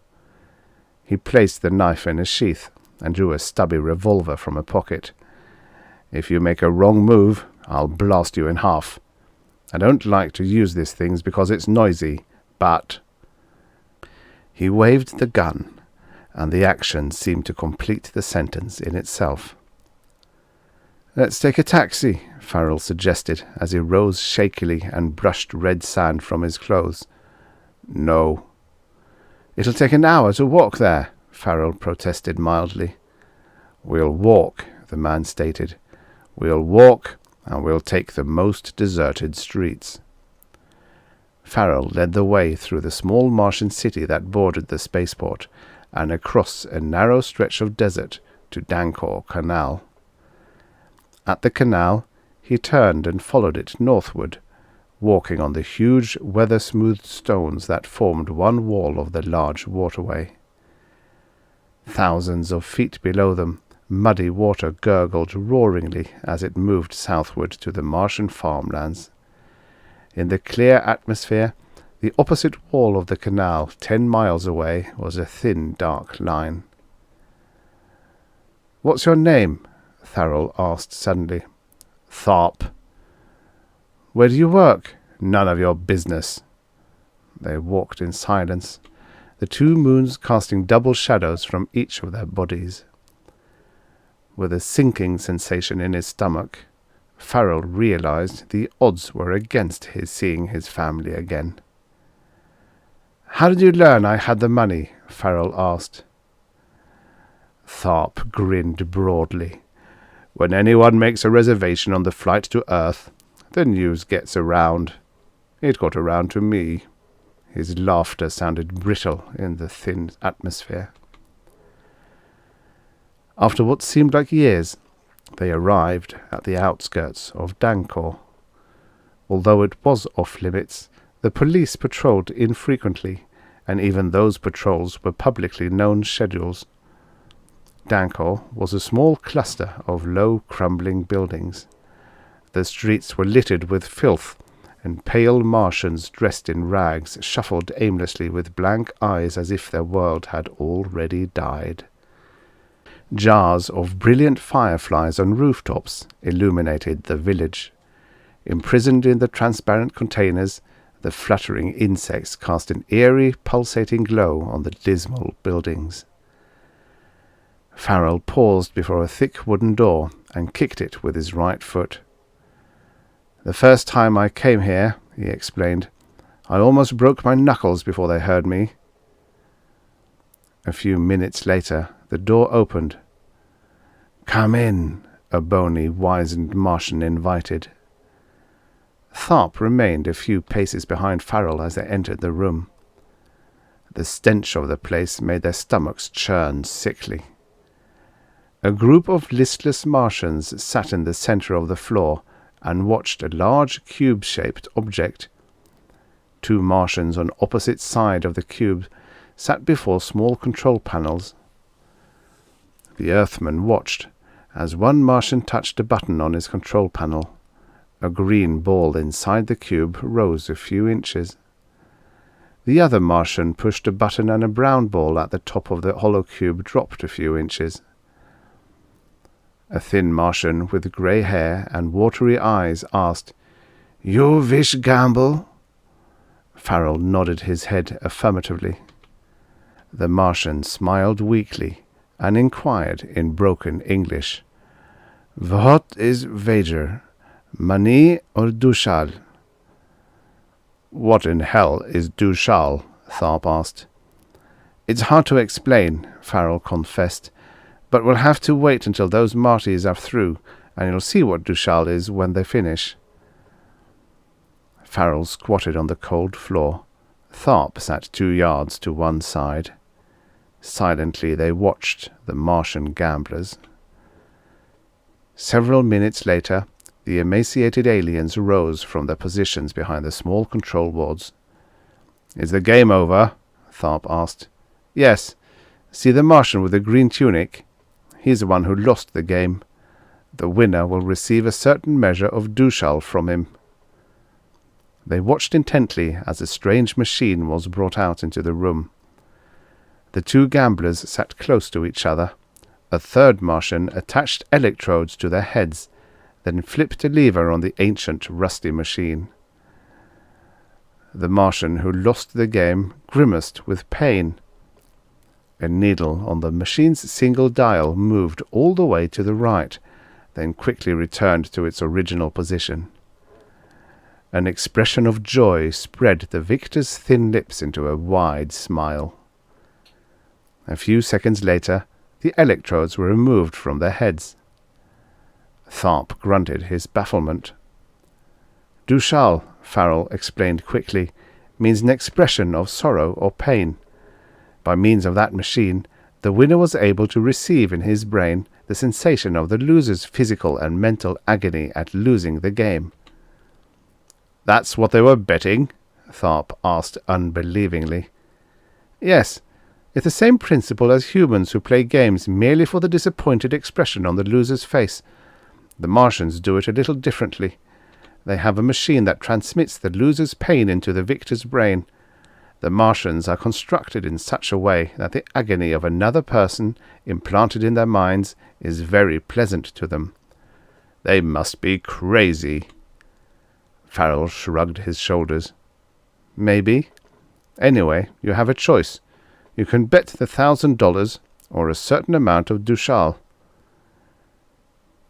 If we bet Trussel and lost, we'd only have to pay the Martians a little sensation of agony at losing the game.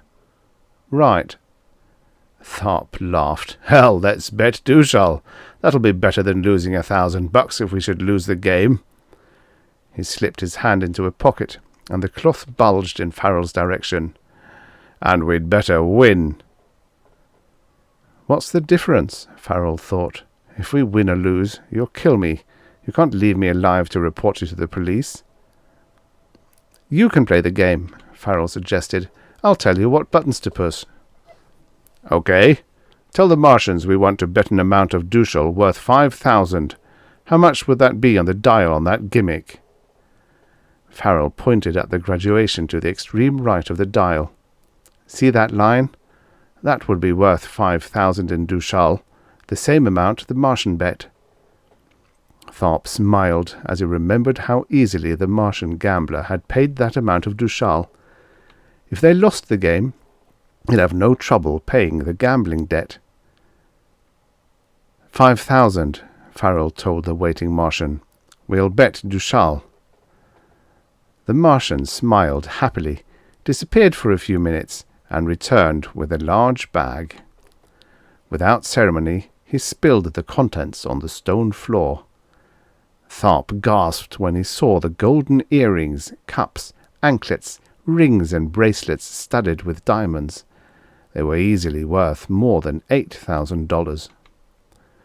Why the hell are they living in dumps like this when they have that kind of stuff? They could buy... He hesitated, as if the incompleted sentence indicated an infinite list of articles. It means nothing to them, Farrell explained. They have a different monetary system. Most Martians are so poor, even the rich ones can't buy anything more valuable than food, clothes, and shelter, and the Martians are too stubborn to trade with Earthmen. He reflected idly that on all of Mars the only place where the two races associated was in gambling rooms like this. Even there, the Martians' attitude was stiff and businesslike. The group of aliens shuffled about uneasily, impatient for the game to begin. You ready to start? Farrell asked. Sure. The object of the game is to get those balls at the top of the cube to the bottom level. The Martian will try to get the ones at the bottom to the top. The balls are governed by the control panels. It's like three-dimension Chinese checkers. Sashush Rakol, a Martian said loudly. The game has started. Push the top green button. Tharp thrust with a grimy finger.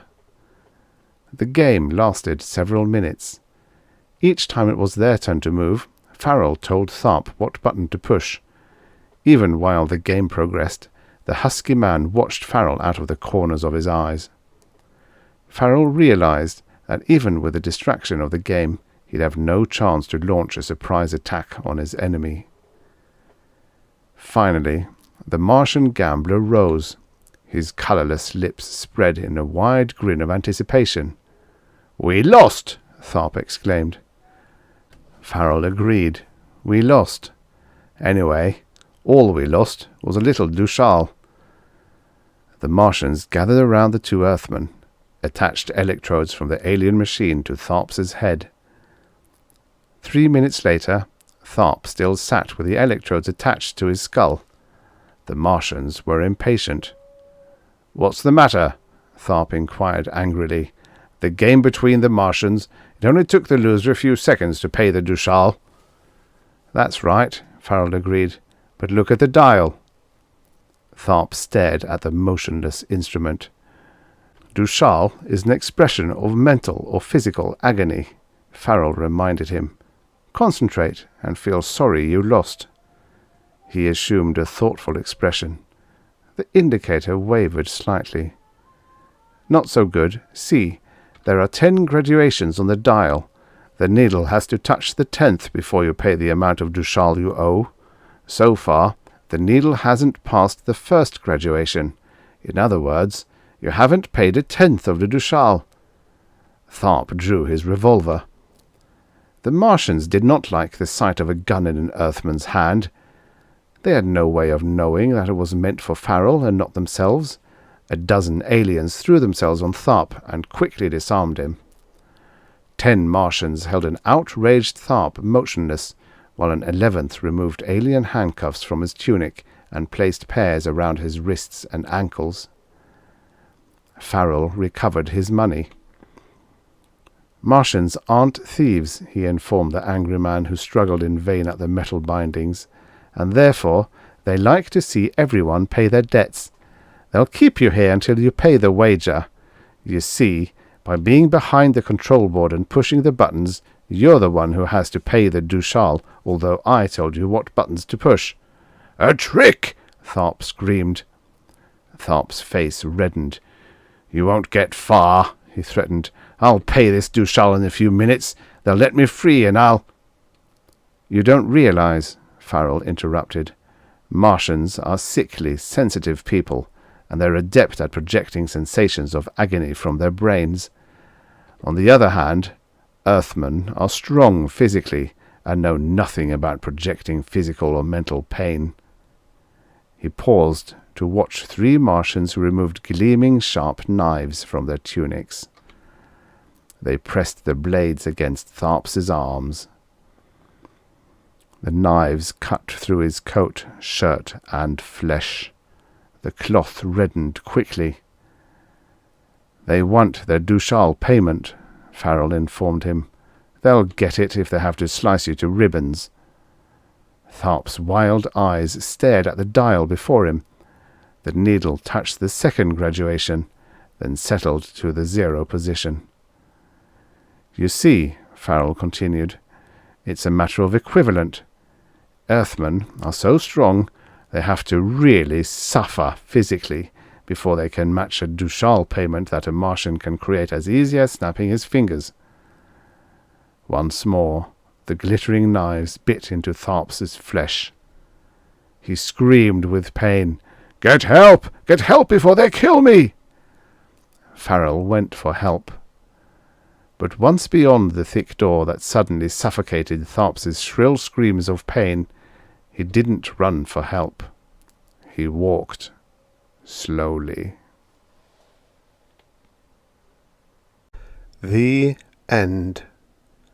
Subscribe for your daily stories of futures past. And now, for the next story.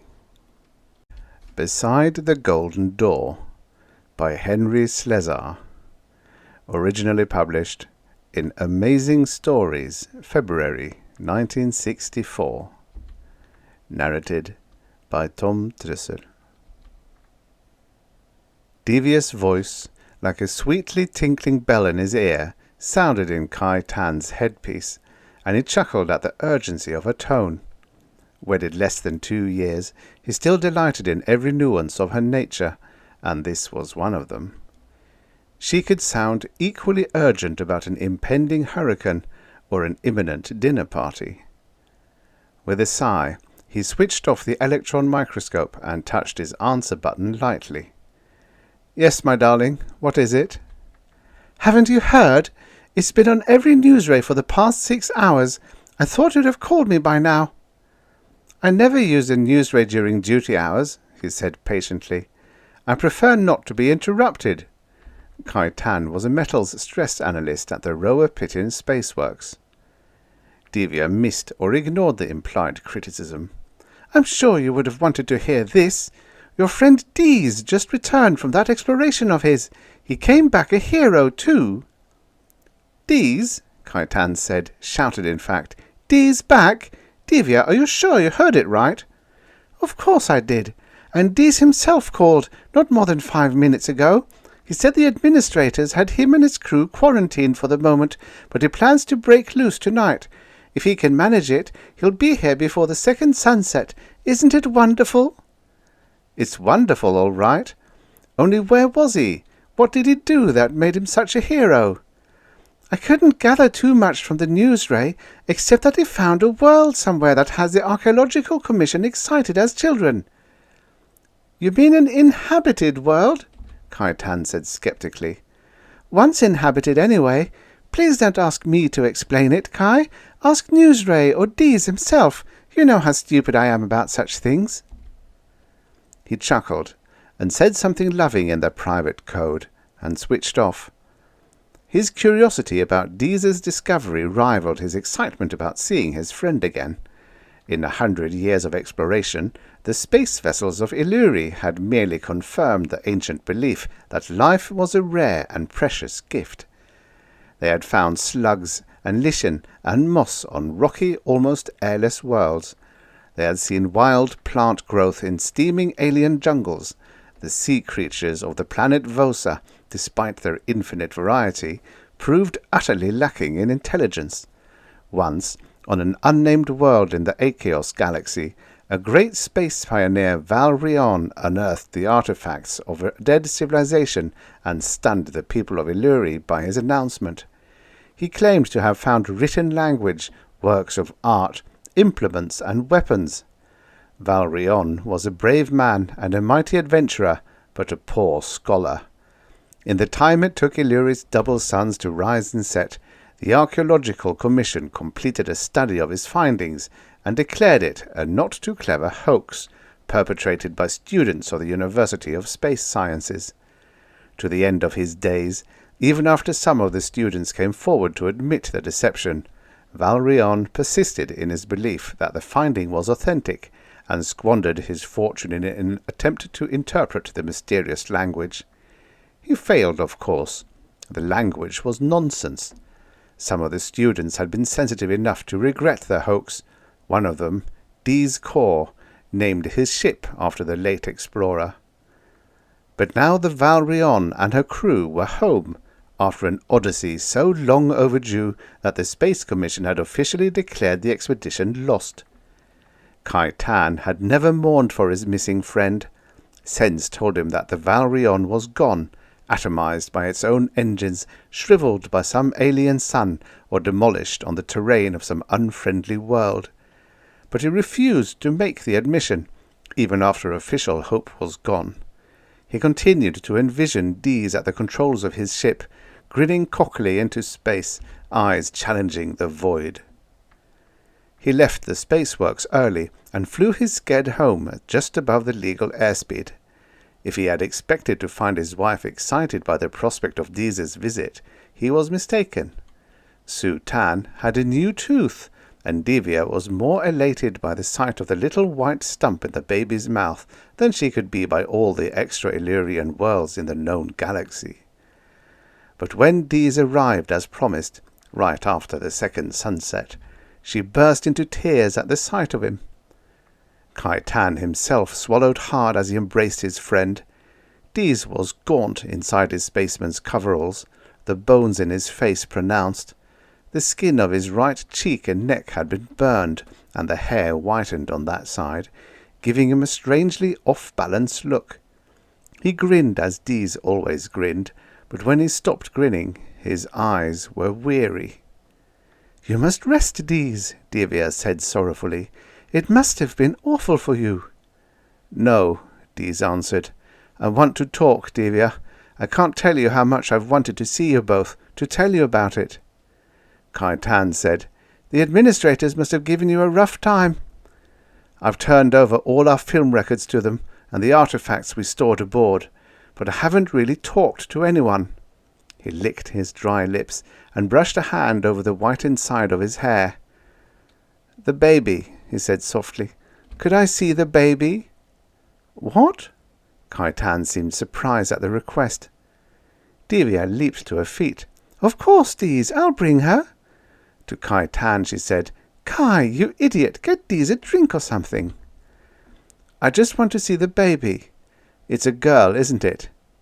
"Her name is Su Tan," Divya said. When the baby was brought into the room, cooing softly and trying her new tooth against a thumbnail, Dees took the infant into his lap and studied its small, chubby face with an air of solemnity that troubled Kai Tan and his wife. After a moment, Dees smiled painfully. "What luck," he said. "She looks like you, Divya. It would have been awful if she had looked like Kai." Divya laughed, but they could see that Dees had laboured to make the joke. She took the infant from him and let Sutan crawl about the heated floor. Dees watched her progress and then looked up, flashing his old grin. "But I suppose you're waiting to hear about my great discovery. Think of it, Kai.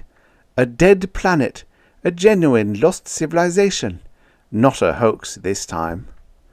He spoke avidly, but his eyes were bewildered, the eyes of a man injured in battle. "It can wait," Kaitan said. "You're tired, Dees?" "I'll tell you now," Dees said. "It was in the second quadrant of the galaxy as charted by Roa Pitin, the outer spiral arm we called Ivarion. Our hydrogen radiation equipment had been receiving an exciting pattern of signals since our journey had begun. Of course, we weren't the first exploration team to be lured by those signals. Countless others had dashed themselves to pieces for that electronic siren song. We employed every navigational device we knew to put us within range of the strongest beams, but the fact that we succeeded can only be described as an accident, or the will of a power greater than anything we know." Kaitan looked narrow-eyed. "A super being?" "A super memory," Dees said. "Let's call it that. At any rate, our equipment fixed on a star of low magnitude with a 9-planet system. Simple calculation of distances and spectroscopic readings eliminated all but one of the worlds as suitable for exploration. It was the 3rd planet in relative distance from its sun, but we felt no unusual expectation as we prepared for landfall. The closer we came, the more we recognized the bleak, airless type of world that had become so familiar to the exploration ships of Illuri that we called them nothing more than cosmic debris. We made our landing on the ledge of a gigantic basin that might once have been the container for a vast ocean. Ji Lin, our ship's scientist, was convinced by the configuration of its floor that the planet had once been blessed with water, air, and in all probability some form of life. He speculated that the vanished ocean might have once teemed with creatures as those we discovered on Vosa. He was doubtful, however, that life forms had become more advanced than Vosa's. Jilin has a way of leaping to conclusions, a smug fellow. I was pleased to see him proved wrong. We skedded across this dry ocean floor a distance of some 2,000 to 3,000 amphions, and found its peaks and valleys marvellous to behold, but utterly devoid of vegetation. Jilin made some cursory examinations of mineral specimens during our flight, and reported that the planet's crust was an astonishing mixture of various layers, ranging in geological age from millions of years to mere thousands. It was further evidence that this world hadn't always been a barren rock, that a cataclysmic volcanic upheaval had altered its terrain, sifted and blended its strata, had dried its oceans and swallowed its continents. For the first time, we began to look upon this particular planet with more than routine interest. And then we saw it. At first, Totin, our navigator, swore it was only an optical trick, an illusion of the sort we had encountered on other worlds. Once, on a planet in the Cassarian system, we had each of us seen a herd of cattle grazing peacefully in a green field, this on a planet of interminable yellow dust. But there was nothing dreamlike about the great metallic ruin that came into our sight, this giant who seemed to lift its shattered arm to us in greeting. I have seen terrors and beasts and horrors of the flesh, but I tell you now that never before have I experienced such a pounding of the heart as when that alien monument came into view. For not only was it plainly a remnant of a forgotten civilization, the first we had ever found, but it was also apparent that the ancients who had lived and died on this world had been cut from the same evolutionary cloth as we of Illuri. The figure was that of a woman. Divya, who had been listening open-mouthed, said, "A woman! Dees, how thrilling! It's like some marvellous old fable." "She stood some 90 amps high," Dees said, "buried to the shoulder in the arid soil of the planet. Her right arm was extended towards the heavens, and clutched within her hand was a torch, plainly meant to symbolize the shedding of light. Her headpiece was a crown of spikes, her features noble and filled with sadness. She was blackened with the grime of centuries, battered by time, and yet still wonderfully preserved in the airless atmosphere. We were thrilled by the sight of this ancient wonder, and speculated about its builders. Had they been giants her size, or had they erected her as a colossus to celebrate some great deed or personage or ruler? What did she mean to her builders? What did her uplifted torch signify? What aspirations, hopes, dreams? Could we find the answer beneath that dry soil?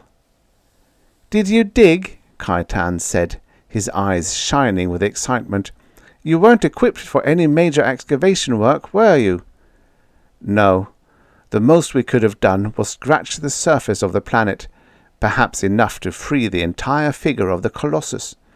But that wasn't enough. We burned with curiosity to know what lay under our feet, what buried cities, people, histories." Totin set up a signal station and beamed a message to the space station on Briaticus.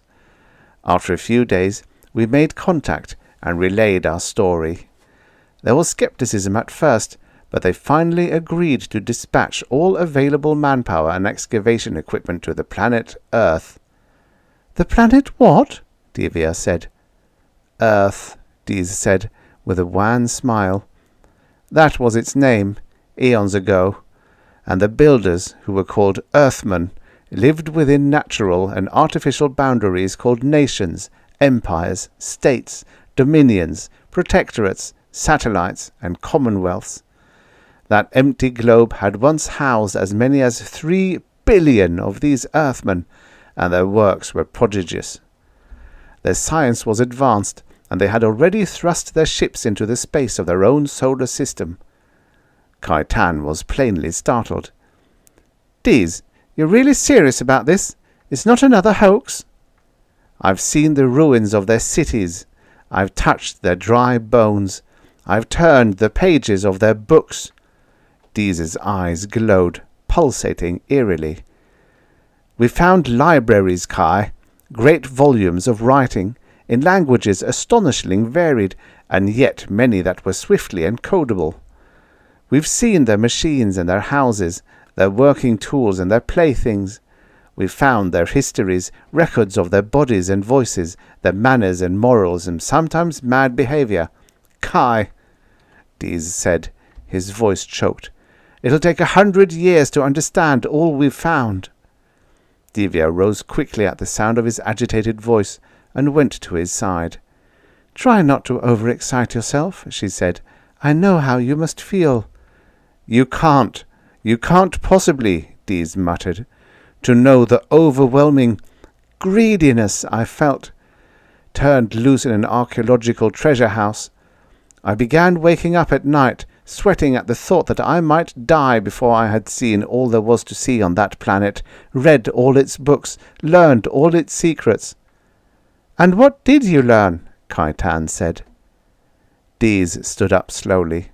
He crossed the rooms to the view glass, but they knew his eyes looked out at nothing. "I learned," he said bitterly, "that it was a world which deserved to die." On a balmy June evening, in the spring of 1973, Dr. Carl Woodward opened his front door on a new era.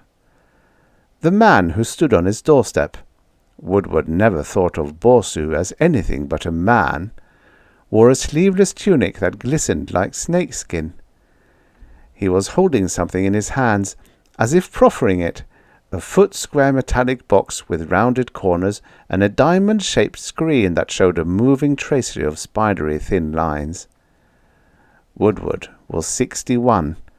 He had been a naval surgeon in 2 wars and had lost a leg during the Incheon landing. He had survived the loss, but a treacherous heart condition forced his retirement. He chose a small village in eastern Pennsylvania.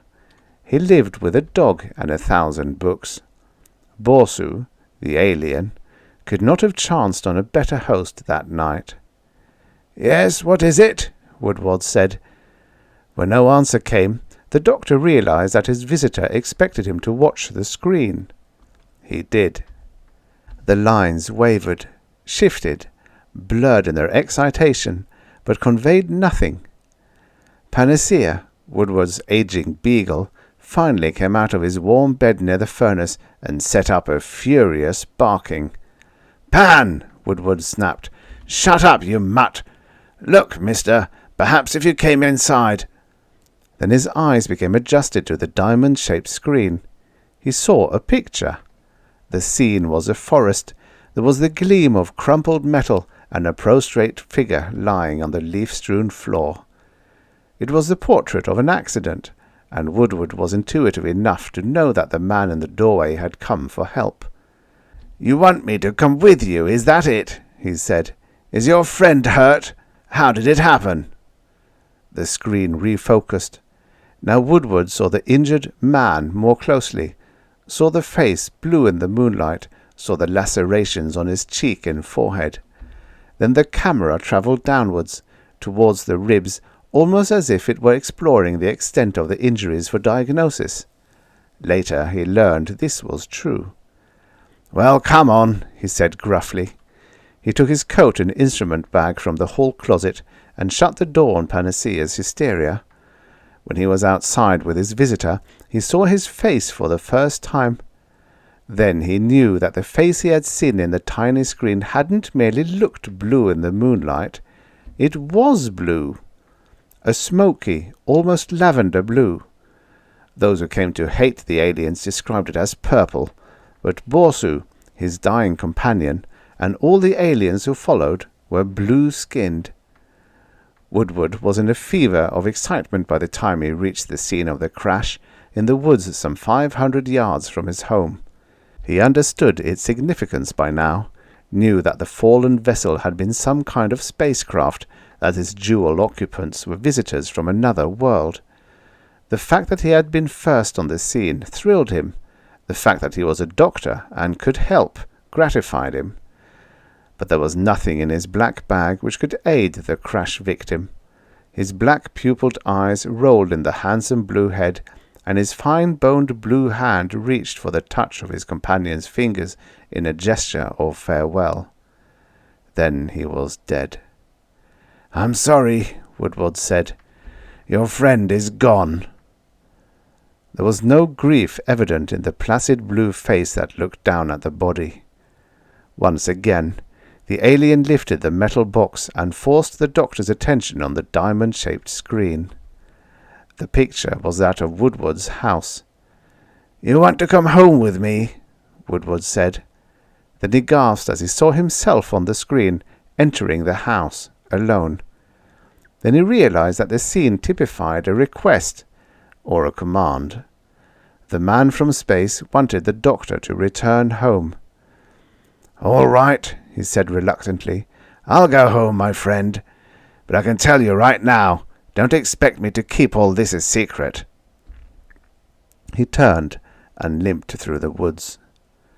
Woodward had just entered the house when the woods burst with light, one incredible split second of white fire that lit the world for miles. It was the alien's funeral pyre. Then the alien came back. When the doctor answered the door, he strode into the room purposefully and placed his strange visual aid on the tabletop. He looked squarely at Woodward and then placed a finger in the center of his smooth blue forehead. "Borsu," he said. The doctor hesitated. Was the alien identifying himself by name, indicating himself by the most vital organ, his brain? The doctor pointed to his own forehead. "Carl," he said. Then he looked about, and his eyes fell on the book he had been reading. He picked it up and tapped its cover. "Book," he said. The stranger took it from his hand. "Book," he said. "Borsu, Carl, book." And the alien smiled. Woodward handled his request to see Ridgmont, Secretary of Science, with extreme care. He understood the functions and fears of the bureaucrat, the ever-present concern about wasting time on crackpots, lobbyists, representatives of various useless or lunatic fringe groups. He had arranged the meeting through the Secretary of the Navy, and made certain that Ridgmont knew of his good service record, that he was convinced that Woodward was a man of sound mind and character. Only then did he make the appointment. Yet despite his precautions, Ridgmont looked at Woodward exactly as a doctor knew he would. "A man? From where?" he said.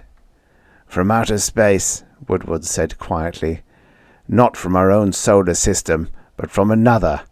Their world exists no longer. Borsu and the others recall nothing about it, but that was a case of deliberate forgetting. I'll tell you about that later. The important thing is—" "The important thing," Ridgmont said icily, "is for you to see the right person. Frankly, this department isn't concerned with extraterrestrial matters. Perhaps the Department of Defense." "I've thought about this for some time," Woodward persisted. "I believe you're the one person most capable of both understanding and helping.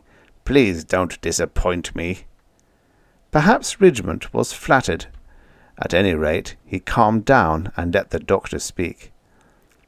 "Borsu and a companion came to Earth about a month ago. Their descent undetected except by the Astronomical Observatory at Clifton. If you check with meteor landing. But it wasn't a meteor. It was a space vessel, and its crash killed Borsu's friend. You won't find traces of it either, because Borsu followed his people's tradition of totally annihilating the remains. No, it wasn't a secret weapon of any kind. He merely triggered the ship's atomic reactor. Borsu came to me by chance, but when he discovered I was sympathetic, he allowed me to become his mentor and teacher of language. I couldn't have wanted a better student. He's already read and digested half the books I own. I have had long conversation with Borsu about his past and his future hopes, indeed, the hopes of his entire race. When I learned his story and understood why he came to our world, I decided to act as his emissary. Borsu has a mortal and understandable fear of being treated like a freak or a guinea pig. I'm here to pave the way for him and the others." Ridgmont must have been aware of Woodward's sincerity. He looked astonished. "You really mean this, don't you?" he said. "A man from another planet is here, with you?" "Yes," Woodward said firmly, "in my own home. But I cannot give you the name of his world, and neither can Borsu. At the moment, their way station is an airless asteroid in our solar system, where they are living in an artificial atmosphere and surviving on synthetic food. There are fewer than 10,000 of them, refugees from a world which suffered a fate so terrible that they have allowed themselves to forget everything about it." "Forget? What do you mean?" "They have a belief, an ancient conviction about forgetting. I don't know whether it's cultural or religious or scientific in origin, but each generation conceals the past from the new generation, especially those things in the past which have been unpleasant or hurtful. They are future-minded. They believe their children are sounder mentally if they know nothing of past evils. Whatever happened on the world of their birth is a story only their dead ancestors knew. Their interest is only in tomorrow." "And just what kind of tomorrow do they have in mind?" Woodward took a deep breath. "They wish to migrate to Earth, Mr. Ridgmont. All of them. Their evolutionary development was virtually identical to ours. When I marveled at this, Borsu laughed heartily at me. It is the belief of their science, or perhaps their theology, that the physical form both races share is the only one possible to the intelligent beings of the universe. So you see," Woodward said wryly, "perhaps the old prophets were right when they said that God made man in his own image. Perhaps it's the only possible image in the cosmos." Then they look like us. Exactly like us. Not exactly, no. There are some surface differences. I know nothing of Borsu's interior construction. Only X-rays could tell us that. Ridgmont said suspiciously, "What surface differences?" "They are somewhat more angular than we are, a bit taller. Their craniums are larger, their shoulders narrower, and bones finer. Borsu told me they have no tonsils or appendix. In a way, they might be one lateral step higher on the evolutionary scale than the people of Earth. Their science is slightly more advanced in some areas, behind us in others, and of course, the number of their scientists and technicians is greatly limited." Woodward paused. "And they are blue. A soft, pleasant shade, but unmistakably blue." The secretary's chair creaked. "And they want to settle here, among us? They feel sure that our races will be compatible, sharing as we do our evolutionary heritage, that—" "One moment," Ridgmont said sharply. "When you say compatible, are you implying that these creatures can interbreed with us?" The doctor winced at the word creatures, but his reply was soft. "No," he said, "that coincidence would be too great. But they have no such desires. They will be happy to produce their own future generations of citizens. They have deliberately controlled their birth rate until they could find a home. Earth can be that home, Mr. Ridgmont, but they wish to be sure of a welcome." The secretary stood up and came to the front of the desk to face the doctor. "Dr. Woodward," he said, "your story is an incredible one, but for the moment I'll assume that everything you've said is true. Naturally, visitors from another planet, who mean us no harm, and who can impart knowledge to us, would be more than welcome on Earth. They would be celebrated by every man of science on this planet." "Borsu understands that, but it's not the scientists whose welcome they seek. It's the people of Earth." "Doctor, I cannot speak for the people of Earth." Ridgmont frowned and rubbed his forehead. "Where would these aliens of yours want to live? How would they live? Assimilated among the peoples of Earth? In their own community, a nation reserved for them alone?" "I can't say. These are questions to be decided by others." "Does this Borsu expect us to guarantee this welcome? To assure them that they will be received with open arms? People are strange. Once the initial excitement of their arrival is over, who can say how ordinary citizens will react?" "You must understand, they come in peace and friendship. They are tired, weary of searching for a home. They need our help." "You say they're blue, Doctor." Ridgmont's eyes were penetrating. "Do you think the world can withstand still another race problem? Do you?" "I don't know," Woodward said miserably. "I'm only Borsu's friend, Mr. Ridgmont, his emissary. I can't answer questions like this. I thought that you, a man of science—" "As a scientist, your Borsu fascinates me, of course. I'd like to interrogate him for years. I'd like to dissect his mind and body until I know everything about him and his people. But you're asking me a different question. You're asking, do I want Borsu as a neighbour?" Woodward stood up. His face was pale, and the leg that wasn't there throbbed with pain. He was sweating, a grey sweat that coursed down his seamed cheek and soiled the collar of his shirt. "I don't feel well," he said. "If you'd excuse me—" "Of course," Ridgmont said solicitously. "We can talk more about this later, when you feel up to it." "Yes," Woodward said. That night, in a hotel room in Washington, Dr. Carl Woodward died of a coronary thrombosis. Secretary of Science Ridgmont, however, was curious enough about the doctor's story to send a deputation to his home in Pennsylvania.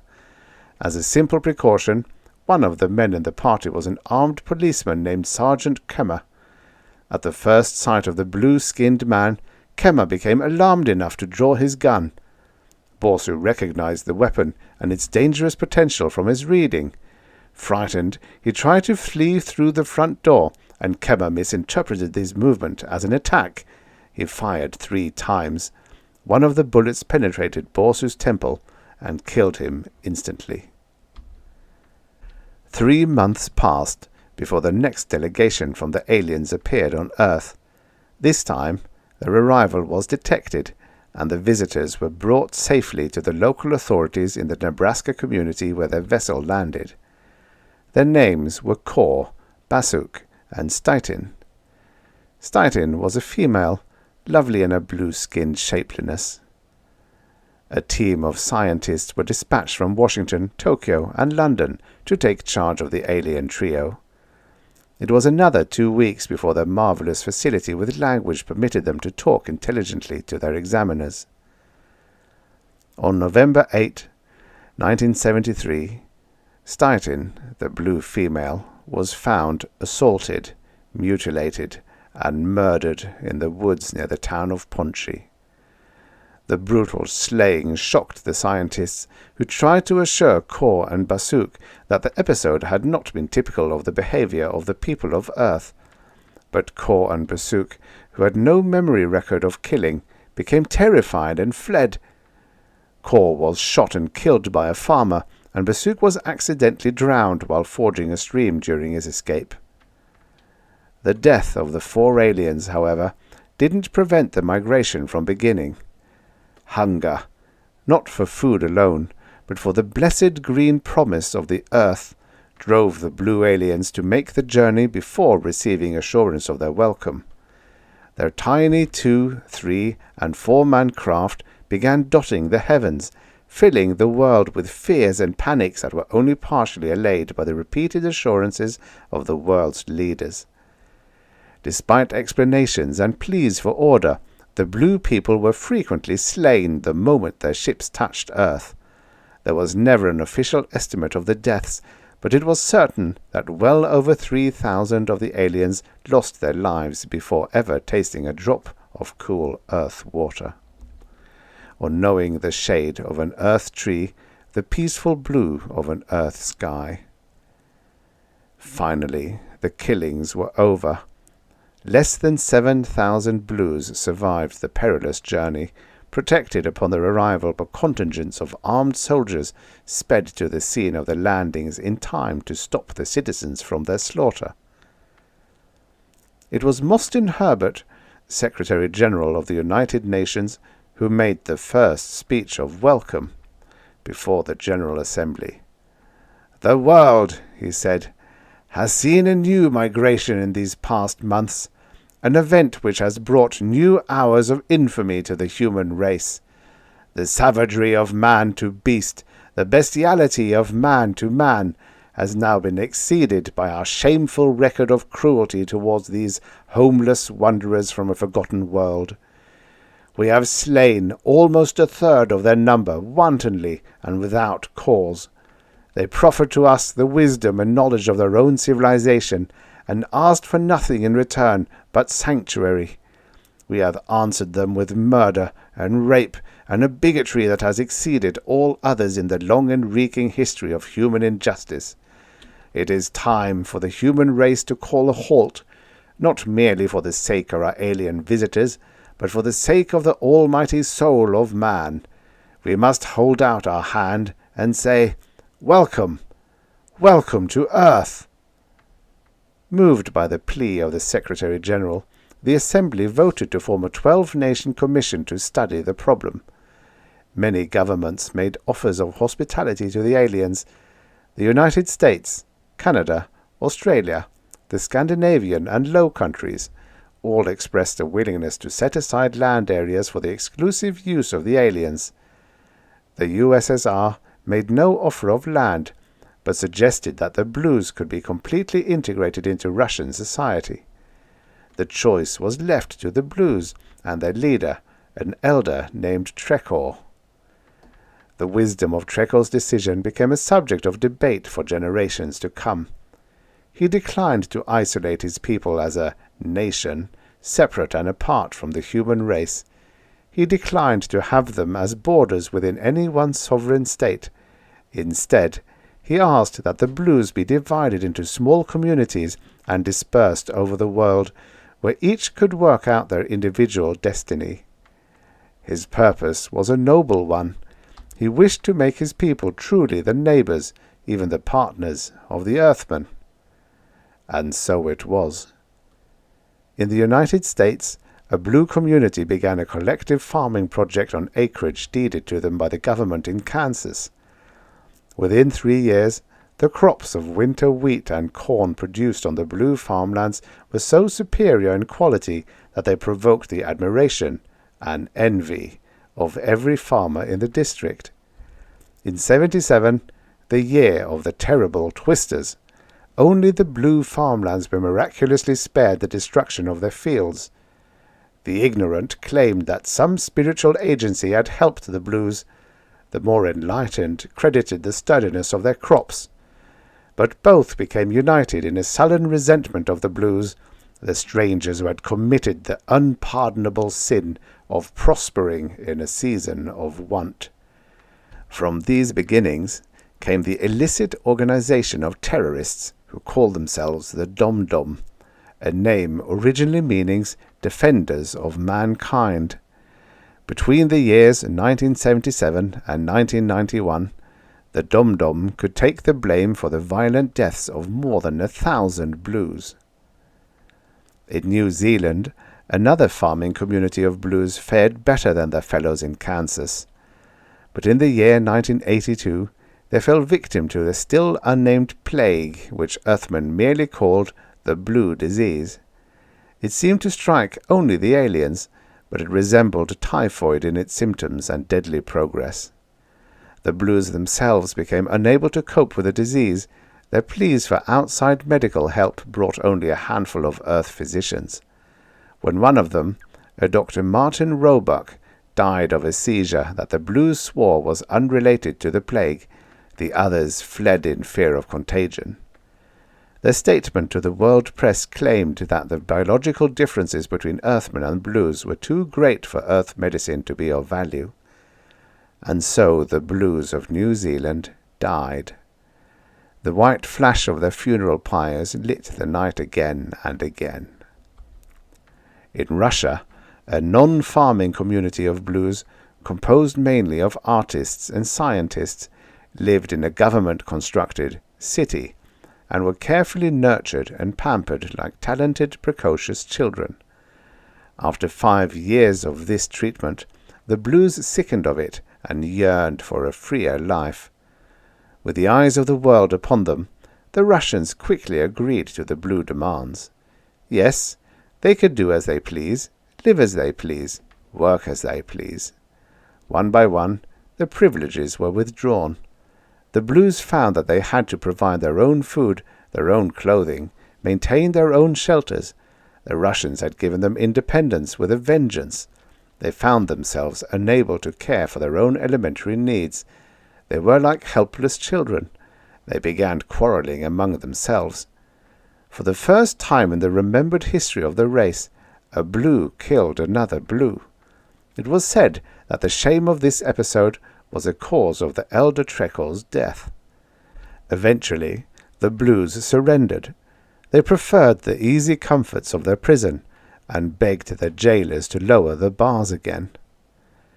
In the 36 years of the Blues' residence on Earth, only 4,000 births were recorded, while 10,000 of the race perished.